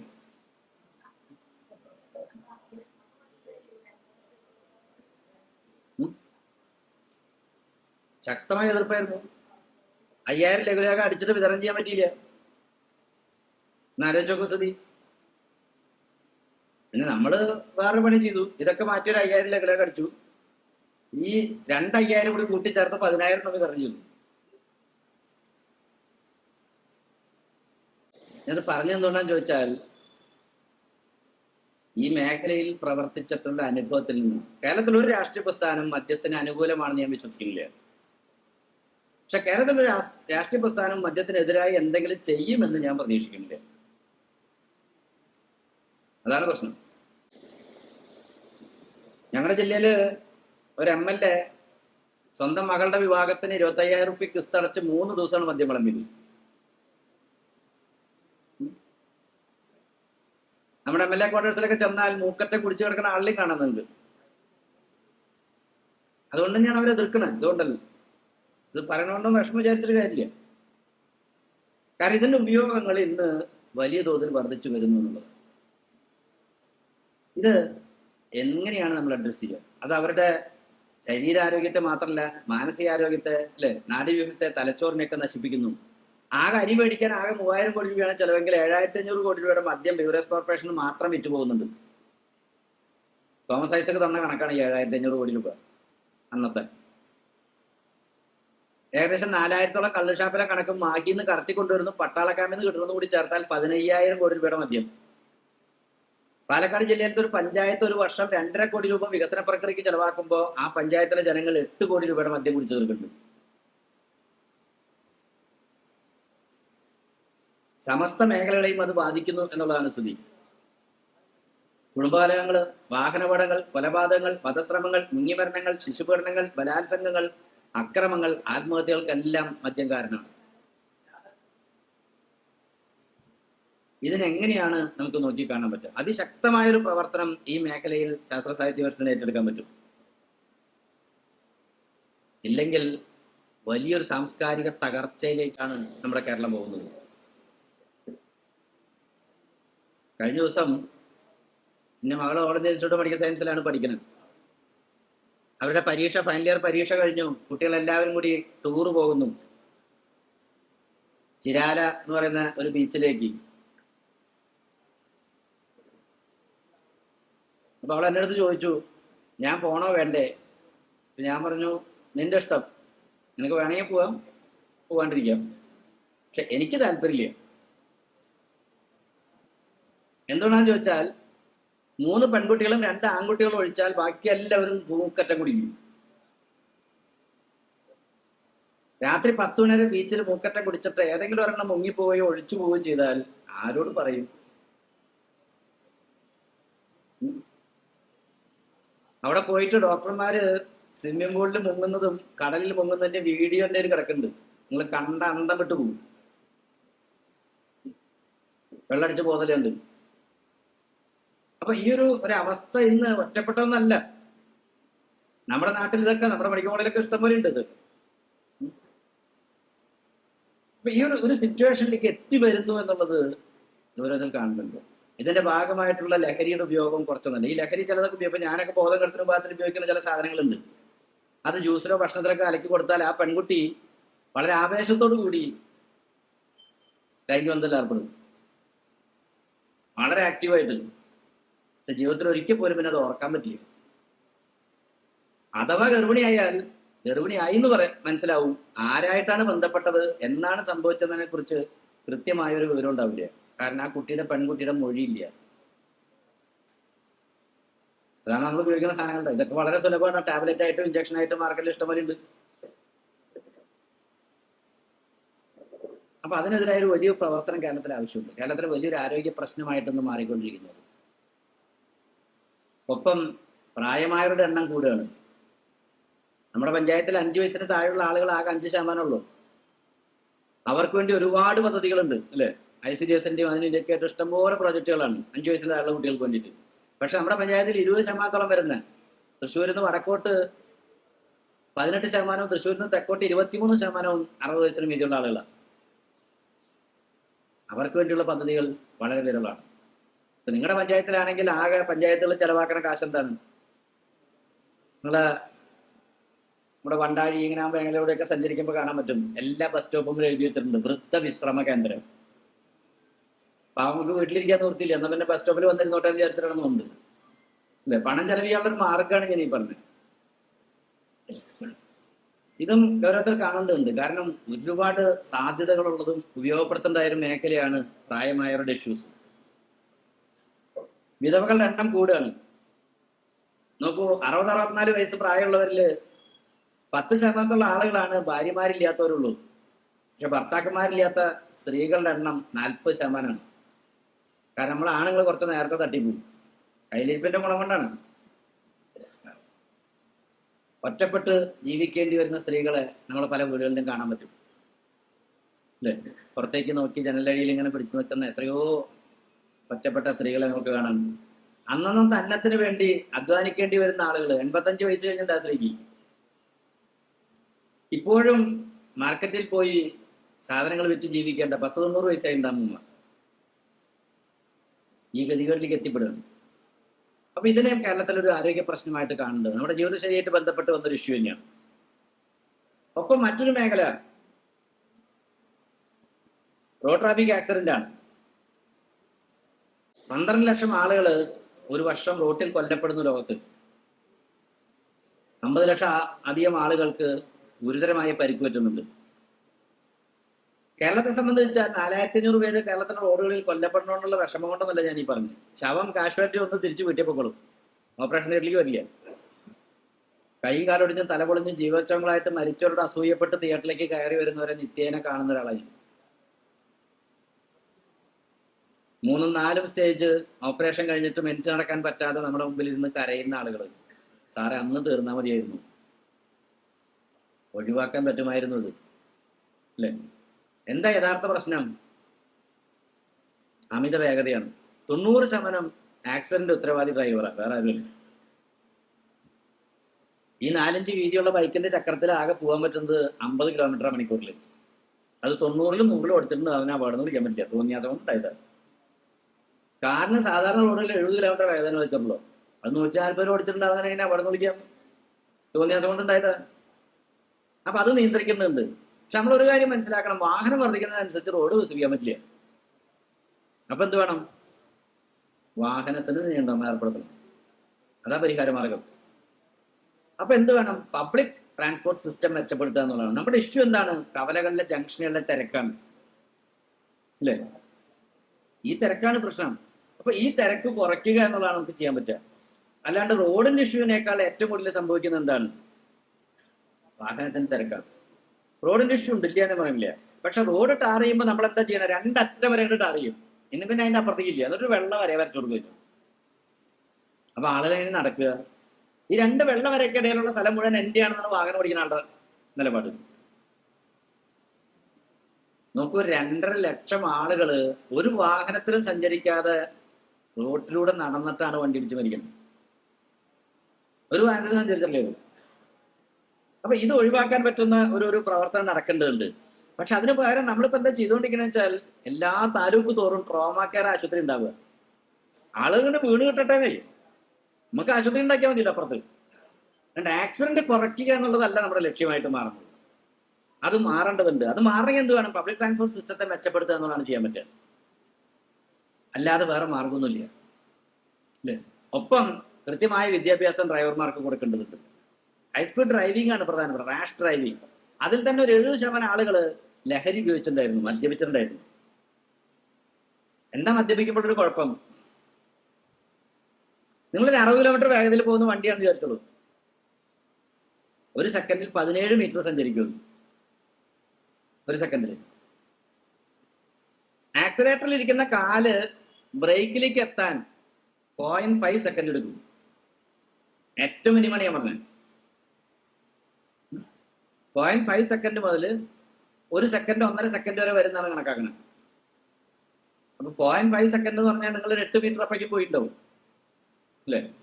ഇനി മദ്യപിച്ചിട്ടുള്ള ഒരാളാണെങ്കിലോ ഇത് ചിലപ്പോൾ 2-3 സെക്കൻഡ് എടുക്കും. തീരുമാനം എടുത്തിട്ട് വേണമല്ലോ അങ്ങോട്ട് എത്താനായിട്ട്. അപ്പോഴേക്കും ഇടി കഴിഞ്ഞിട്ടുണ്ടാവും. ഇതാ പ്രശ്നം. അപ്പൊ വേഗത കൂടുന്തോറും നമ്മൾ വിചാരിക്കണമെന്ന് വെച്ചിട്ടുണ്ടെങ്കിൽ എല്ലാം എൻ്റെ കയ്യിലാണെന്നാണ്. എൻ്റെ കയ്യിലൊന്നുമല്ല, പ്രകൃതി അനുസരിച്ച് തന്നെയാണ് വണ്ടി പോവുള്ളൂ. അതിനൊരു മൊമെന്റോ കാര്യങ്ങളൊക്കെ ഉണ്ട്. വണ്ടിക്ക് വെയിറ്റ് കൂടിയ വീണ്ടും മൊമെന്റം കൂടും, വേഗത കൂടിയ വീണ്ടും മൊമെന്റം കൂടും. അപ്പൊ നമ്മൾ വിചാരിച്ചോടത്ത് നിൽക്കില്ല, അത് ഇതാ പ്രശ്നം. അപ്പൊ ഇതിനെ സംബന്ധിച്ചുള്ള കൃത്യമായ അറിവ് വണ്ടി ഓടിക്കുന്ന ആളുകൾക്ക് വേണം. ഒരു ധാരണയില്ല. അത്തരത്തിലൊരു വിദ്യാഭ്യാസവും നമ്മൾ അല്ലെ ഔദ്യോഗിക വിദ്യാഭ്യാസത്തിന്റെ ഭാഗമായിട്ട് എവിടെയും പഠിപ്പിക്കുന്നില്ല കുട്ടികളെ. വിദേശ രാജ്യങ്ങളിലൊക്കെ തന്നെ അവർ ചെയ്യുന്ന എന്താ, 10 വയസ്സാകുമ്പോഴേക്കും ജീവിതത്തിലേക്ക് ആവശ്യമുള്ള കാര്യങ്ങൾ വളരെ പഠിപ്പിച്ചിട്ടുണ്ട്. നമ്മളിപ്പോ ഈ ഇരിക്കണം, നിങ്ങൾ ആരെങ്കിലും ജീവിതത്തിലേക്ക് ആവശ്യമുള്ള എന്തെങ്കിലും സ്കൂളിൽ നിന്ന് കോളേജിൽ നിന്ന് പഠിച്ചിട്ടുണ്ട്? ഇതാ പ്രശ്നം. അപ്പൊ ഇതിനെ അഡ്രസ് ചെയ്യപ്പെടുന്നുണ്ട്. അതുകൊണ്ട് കേരളത്തിന്റെ ഇഷ്യൂസിനെ വളരെ ഗൗരവത്തിൽ കാണണം. നമുക്ക് ഇതുപോലെ എവിടെയെങ്കിലും ഒരു ജംഗ്ഷൻ കണ്ടിട്ടുണ്ടോ കേരളത്തില്? എന്താണ്ടാവാത്ത? സ്ഥലമില്ലാത്തതുകൊണ്ട് മാത്രമല്ല, നമ്മുടെ ഭരണ രാഷ്ട്രീയ രംഗത്തിരിക്കുന്ന ആളുകളുടെ സങ്കുചിത മനസ്ഥിതിയാണ് അടിസ്ഥാന കാരണം, വേറെ ഒന്നുമല്ല. ഇപ്പൊ തൃശ്ശൂർ ടൗണില് പാട്രാക്കിലൊരു റെയിൽവേ ഓവർബ്രിഡ്ജ് ഉണ്ട്. അത് പാട്രാക്ക് ജംഗ്ഷനും അശ്വിനി ജംഗ്ഷൻ കഴിഞ്ഞിട്ട് ഇറങ്ങേണ്ട ബ്രിഡ്ജായിരുന്നു. അപ്പൊ അന്ന് മരിച്ചിരുന്ന മുഖ്യമന്ത്രിക്ക് അദ്ദേഹത്തിന്റെ കാലത്ത് തന്നെ അത് ഉദ്ഘാടനം ചെയ്യണം. എന്നാ പിന്നെ അങ്ങോട്ട് നീട്ടണ്ട, ഇവിടെ ഉണ്ട് ഇറക്കിയോളം പറഞ്ഞു. അപ്പൊ എന്തായി, പാട്രാക്ക് ജംഗ്ഷനിൽ കൊണ്ടുവന്നാണ് ആ ഓവർബ്രിഡ്ജ് ഇറങ്ങണം. ഇപ്പൊ എന്താ അവിടുത്തെ അവസ്ഥ? വൈകുന്നേരം ആയി കഴിഞ്ഞാൽ ട്രാഫിക് ജാമാണ്. പോരാത്തന്നെ കേരള കോൺഗ്രസിന്റെ ഒരു നേതാവിന്റെ ബന്ധുവിന്റെ സ്ഥലം എടുക്കണം സർവീസ് റോഡ് ഉണ്ടാക്കാൻ. എന്നാ പിന്നെ ഇത് രണ്ടും വേണ്ട, പാല ഇവിടെ ഇറക്കിയാമെന്ന് പറഞ്ഞു. ഇതാണ് താല്പര്യം. പാല് പേരൊരു മേൽപ്പാലം പണിതു, സിഗ്നൽ ഒഴിവാക്കാനാണ്. ഇപ്പൊ എന്താണ്, മേൽപ്പാലം ഉണ്ട്, സിഗ്നലും ഉണ്ട്. ഞാൻ സൂചിപ്പിക്കുന്ന കേരളത്തിൽ അങ്ങോളം ഇങ്ങോളം നോക്കിയാൽ നിങ്ങൾക്ക് ഇത്തരം ദുരന്തങ്ങൾ കാണാൻ പറ്റും. ഇവിടെയൊക്കെ സ്ഥാപിത താല്പര്യങ്ങൾ പൊതു താല്പര്യത്തിനെ മറികടക്കുന്നതാണ് അടിസ്ഥാന കാര്യം. ഇത് കേരളം ചർച്ച ചെയ്യപ്പെടേണ്ടതുണ്ട്. അതല്ലാതെ കേരളത്തിലെ ട്രാഫിക് പ്രശ്നം പരിഹരിക്കാൻ നിങ്ങൾ സിൽവർ ലൈൻ കൊണ്ടുവന്നിട്ടൊന്നും പരിഹരിക്കാൻ പറ്റില്ല. കാരണം കേരളത്തിലെ ആളുകൾ ദിവസവും കാസർഗോഡ് നിന്ന് തിരുവനന്തപുരത്തേക്കോ തിരുവനന്തപുരത്ത് നിന്ന് കാസർഗോഡേക്ക് അല്ല സഞ്ചരിക്കുന്നത്. ആളുകൾ ഗ്രാമത്തിൽ നിന്ന് പട്ടണത്തിലേക്കും പട്ടണത്തിൽ നിന്ന് ഗ്രാമത്തിലേക്കാണ് തിരിച്ചു പോയിക്കൊണ്ടിരിക്കുന്നത്. അപ്പൊ ഏറ്റവും കൂടുതൽ നന്നാവേണ്ടത് ഏതാണ്? ഗ്രാമീണ റോഡുകളാണ്. പക്ഷെ അവിടെ നിലപാടിന്റെ പ്രശ്നമുണ്ട്. ഇപ്പൊ തൃശ്ശൂർ ടൗണില് ഏതെങ്കിലും ഒരു യൂർക്കലി പാർട്ടിയുടെ പ്രകടനം ഉണ്ടായാൽ ബസ് വടക്കേ സ്റ്റാൻഡിലും തെക്കേ സ്റ്റാൻഡിലും നിൽക്കും. അതിന് വരുന്ന പാവങ്ങൾ അവിടെ ഇറങ്ങി നടന്നതുണ്ട്. പിന്നെ എന്നെ പോലെ പ്രമാണിമാര് കാറിൽ ഇങ്ങനെ സഞ്ചരിക്കുക, അതൊന്നും ഏർപ്പാടാ. എന്റെ കാറ് ടൗണിൽ കയറുന്നതാണ് ആദ്യം തടയേണ്ടത്. ബസ് ടൗണിലേക്ക് വരണം. പക്ഷെ അത് തടയില്ല നമ്മള്, കാരണം അവര് പാവങ്ങളല്ലേ. പ്രമാണിമാരുടെ കാറ് വണ്ടി റോട്ടിൽ കയറുന്നത് തടയാൻ പറ്റില്ല. ഇവിടെയാണ് നമ്മുടെ കാഴ്ചപ്പാടിൽ വന്നിട്ടുള്ള ഒരു മാറ്റം നമ്മൾ തിരിച്ചറിയേണ്ടി വരിക. എന്തതിനൊക്കെ പരിഹാരം ചോദിച്ചാൽ, കേരളത്തില് ഈ സമൂഹത്തെ ഇതുപോലെ നശിപ്പിച്ചത് 2 വർഗങ്ങളുണ്ട്. ഈ 2 വർഗങ്ങൾക്ക് പരിശീലനം കൊടുക്കാതെ ഒരു കാര്യമില്ല. ഈ സമൂഹത്തെ നന്നാക്കണമെങ്കിൽ, ജീവിതശൈലിയിൽ മാറ്റം ഉണ്ടാക്കണമെങ്കിൽ ഇതേ പറ്റുള്ളൂ. നമ്മുടെ രക്ഷിതാക്കൾക്ക് അതിശക്തമായ വിദ്യാഭ്യാസം കൊടുക്കണം, രക്ഷാകർത്തൃ വിദ്യാഭ്യാസം. നമ്മുടെ അധ്യാപകർക്ക് അത് കൊടുക്കണം. കാരണം ഒരു കുട്ടിയെ സംബന്ധിച്ച് നീണ്ട 18 വർഷങ്ങൾ ബാല്യമുള്ള ലോകത്തെ ഏക ജീവി മനുഷ്യനാണ്, വേറെ ആരുമില്ല. ഏറ്റവും നിസ്സഹായനായിട്ട് ജനിച്ചു വീഴുന്ന ജീവി മനുഷ്യനാണ്, വേറെ ആരുമില്ല. അപ്പോ കോത്താരി കമ്മീഷൻ വിദ്യാഭ്യാസത്തെ കുറിച്ച് പറയുന്നത് എന്താണ്? ഒരു ജനിച്ചു വീഴുന്ന നിസ്സഹായനായിട്ട് ജനിച്ചു വീഴുന്ന കുഞ്ഞിനെ അത് ജീവിക്കുന്ന സമൂഹത്തിന്റെ നിലവാരത്തിലേക്ക് ഉയർത്തുന്നതിന് സമൂഹം ബോധപൂർവം ചെയ്യുന്ന പണിയാണ് വിദ്യാഭ്യാസം എന്നാണ്. അവിടെ ഇടപെട്ടുകൊണ്ട് മാത്രമേ ഇതിന് പരിഹാരം ഉണ്ടാക്കാൻ പറ്റുള്ളൂ. ഈ 18 വർഷത്തിനിടയ്ക്ക് ഉണർന്നിരിക്കുന്ന സമയത്തിന്റെ 85% സമയം കുട്ടി ചെലവ് ചെയ്തത് സ്വന്തം അച്ഛന്റെയും അമ്മയുടെയും കൂടിയാണ്. എന്നിട്ട് ആ കുട്ടിയിൽ ഒരു സ്വാധീനം ചെലുത്താൻ ആ അച്ഛനമാർക്കാവുന്നില്ലെങ്കിൽ അവർ ഈ നാടിന്റെ ശാപമാണെന്ന് പറയേണ്ടി വരും. അതിനെ അഡ്രസ് ചെയ്യാതെ മുന്നോട്ട് പോകാൻ പറ്റില്ല. നീ ആക്റ്റീവായി ഉണർന്നിരിക്കുന്ന സമയം 13 കൊല്ലം ദിവസം 6.5 മണിക്കൂർ വെച്ചിട്ട് 150 ദിവസം കടന്നുപോയത് സ്കൂളിലൂടെയാണ്. എന്നിട്ട് ആ കുട്ടിയിൽ ഒരു സ്വാധീനം ചെലുത്താൻ കേരളത്തിലെ വിദ്യാഭ്യാസനോ അത് കൈകാര്യം ചെയ്ത അധ്യാപകർക്കോ ആവുന്നില്ലെങ്കിൽ അവരും ഈ നാടിന്റെ ശാപമാണെന്ന് പറയേണ്ടി വരും. ഇതിനെ രണ്ടിനെയും അഡ്രസ് ചെയ്യാതെ ആരോഗ്യമുള്ള ഒരു സമൂഹത്തിൽ ഉണ്ടാക്കിയെടുക്കാൻ പറ്റില്ല. ബാക്കി എവിടെയും ഇരട്ട ഓട്ടടയ്ക്കാനേ പറ്റുള്ളൂ. ഇവിടെ അഡ്രസ് ചെയ്തുകൊണ്ട് മാത്രമേ നമുക്ക് നമ്മുടെ ജീവിതശൈലിയിൽ കാതലായ മാറ്റം ഉണ്ടാക്കിയെടുക്കാൻ പറ്റുക. അതുകൊണ്ട് പ്രാഥമിക മേഖലയ്ക്ക് മുൻഗണന കൊടുത്തുകൊണ്ടുള്ള വിദ്യാഭ്യാസത്തിന് നേതൃത്വം കൊടുക്കാൻ പറ്റണം അല്ലേ? നമ്മൾ ഏറ്റവും അവഗണിക്കുന്നത് എവിടെയാണ്? പ്രാഥമിക മേഖലയാണ്. ഏറ്റവും കൂടുതൽ പണം ചെലവിടുന്നത് എവിടെയാണ്? ഉന്നത വിദ്യാഭ്യാസ മേഖലയില്ല. 10 വയസ്സിൽ കാര്യമില്ല നാടിന്. കാരണം നമ്മുടെ കുട്ടികളെ ജീവിത നൈപുണികൾ പഠിപ്പിച്ചേ പറ്റൂ. ശാസ്ത്രബോധമുള്ള, രാഷ്ട്രീയ ബോധമുള്ള, സർവോപരി പൗരബോധമുള്ള ഒരു സമൂഹത്തെ സൃഷ്ടിച്ചെടുക്കാതെ ആരോഗ്യമുള്ള ഒരു സമൂഹത്തെ ഉണ്ടാക്കിയെടുക്കാൻ പറ്റില്ല. അതുകൊണ്ട് ആരോഗ്യ സംരക്ഷണം ഔദാര്യമല്ല, അവകാശമാണ്. അവിടെ വ്യക്തിപരമായ ഉത്തരവാദിത്തമുണ്ട്, സാമൂഹികപരമായ ഉത്തരവാദിത്തമുണ്ട്. അലംഭാവം കാണിച്ചാൽ കനത്ത വില കൊടുക്കേണ്ടി വരും. ഇന്ന് നമ്മൾ ആ കനത്ത വില കൊടുക്കുകയാണ്. എനിക്കൊന്നേ പറയാനുള്ളൂ, കേരളത്തിൽ വലിയൊരു സാംസ്കാരിക പരിവർത്തനം നേതൃത്വം കൊടുക്കാൻ നമ്മളെപ്പോലുള്ള പ്രസ്ഥാനങ്ങൾക്ക് ആവേണ്ടതുണ്ട്. മത്സരത്തിന്റെ സ്ഥാനത്ത് സഹകരണം ഉണ്ടാക്കിയെടുക്കാൻ പഠിക്കും.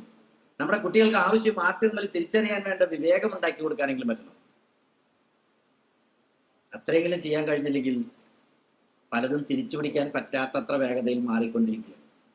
അതുകൊണ്ട് അനിവാര്യമായ ഒരുപാട് ചുമതലകൾ നമുക്ക് ഏറ്റെടുക്കാനുണ്ട്. ഞാൻ അതിനെക്കുറിച്ചൊന്നും വിശദീകരിക്കുന്നില്ല. പക്ഷെ ഒരു കാര്യം കൂടി പറയാതിരിക്കാൻ നോക്കില്ല, ലോകത്ത് അസമത്വം വർദ്ധിക്കുന്നു എന്നുള്ളതാണ്. ഇത് ആരോഗ്യത്തെ പ്രതികൂലമായിട്ട് ബാധിക്കും. നോക്കൂ, 10,000 രൂപയേക്കാൾ വാർഷിക വരുമാനമുള്ള ആളുകളാണ് ലോകത്ത് 68% പേരും. വാർഷിക വരുമാനം 10,000 രൂപയേക്കാൾ താഴെയാണ്. ഈ 68% ആളുകളുടെ കയ്യിൽ ആകെ ഉള്ളത് വെറും 3% സമ്പത്താണ്. 10,000 മുതൽ 1,00,000 രൂപ വരെ വാർഷിക വരുമാനമുള്ള ആളുകൾ 23% ഉണ്ട്. അവരുടെ കയ്യിൽ ആകെയുള്ള സമ്പത്ത് വെറും 13.7%. ചില ആദ്യത്തെ 2 വിഭാഗം 10,000 മുതൽ 1,00,000 രൂപ വരെ വാർഷിക വരുമാനമുള്ള ആളുകൾ ആണ് നമുക്ക് ഏകദേശം 90% പേരും. അവരുടെ കയ്യിൽ ആകെയുള്ള സമ്പത്ത് എന്ന് പറയുന്നത് 16-17% ഉള്ളൂ. എന്നാൽ 1,00,000 മുതൽ 10,00,000 രൂപ വരെ വാർഷിക വരുമാനമുള്ള ആളുകൾ ഏകദേശം 7.7% ഉണ്ട്. അവരുടെ കയ്യിലാണ് 42% സമ്പത്തിരിക്കുന്നത്. 10 ലക്ഷത്തിന് മീതെ വാർഷിക വരുമാനമുള്ള എന്നെ പോലുള്ള പ്രമാണിമാര്, സർക്കാർ ശമ്പളം തരുന്നുണ്ട് ഞാനീ പറഞ്ഞു, അവരാകെ 0.7% ഉള്ളു ലോകത്ത്. അവരുടെ കയ്യിലാണ് 41% സമ്പത്തിരിക്കുന്നത്.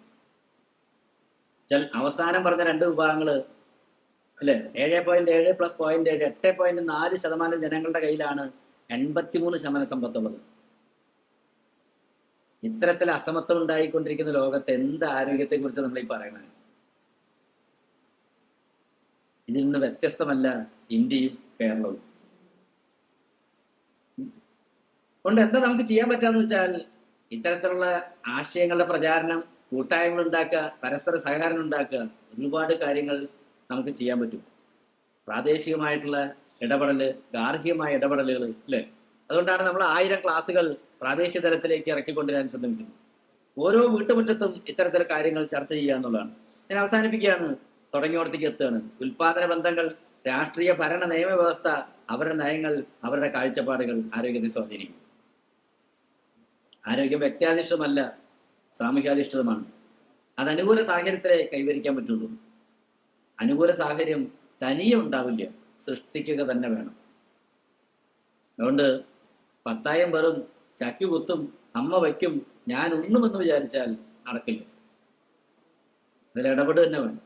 അങ്ങനെ ഇടപെട്ടുകൊണ്ട് മാത്രമേ നമുക്ക് ആരോഗ്യം കൈവരിക്കാൻ കഴിയുള്ളൂ. ഇതാണ് ആരോഗ്യത്തിന്റെ രാഷ്ട്രീയം. ഈ രാഷ്ട്രീയത്തിൽ നിന്നുകൊണ്ട് വേണം നമ്മൾ നമ്മുടെ ജീവിതശൈലി ക്ലാസ്സുകളാണെങ്കിലും മറ്റെന്ത് ക്ലാസ്സുകളെ കുറിച്ചാണെങ്കിലും നമ്മുടെ ഒരക്കല്ല് എന്ന് പറയുന്നത് എന്താണ്? ഈ രാഷ്ട്രീയത്തിന്റെ അടിസ്ഥാനത്തിലാണ്.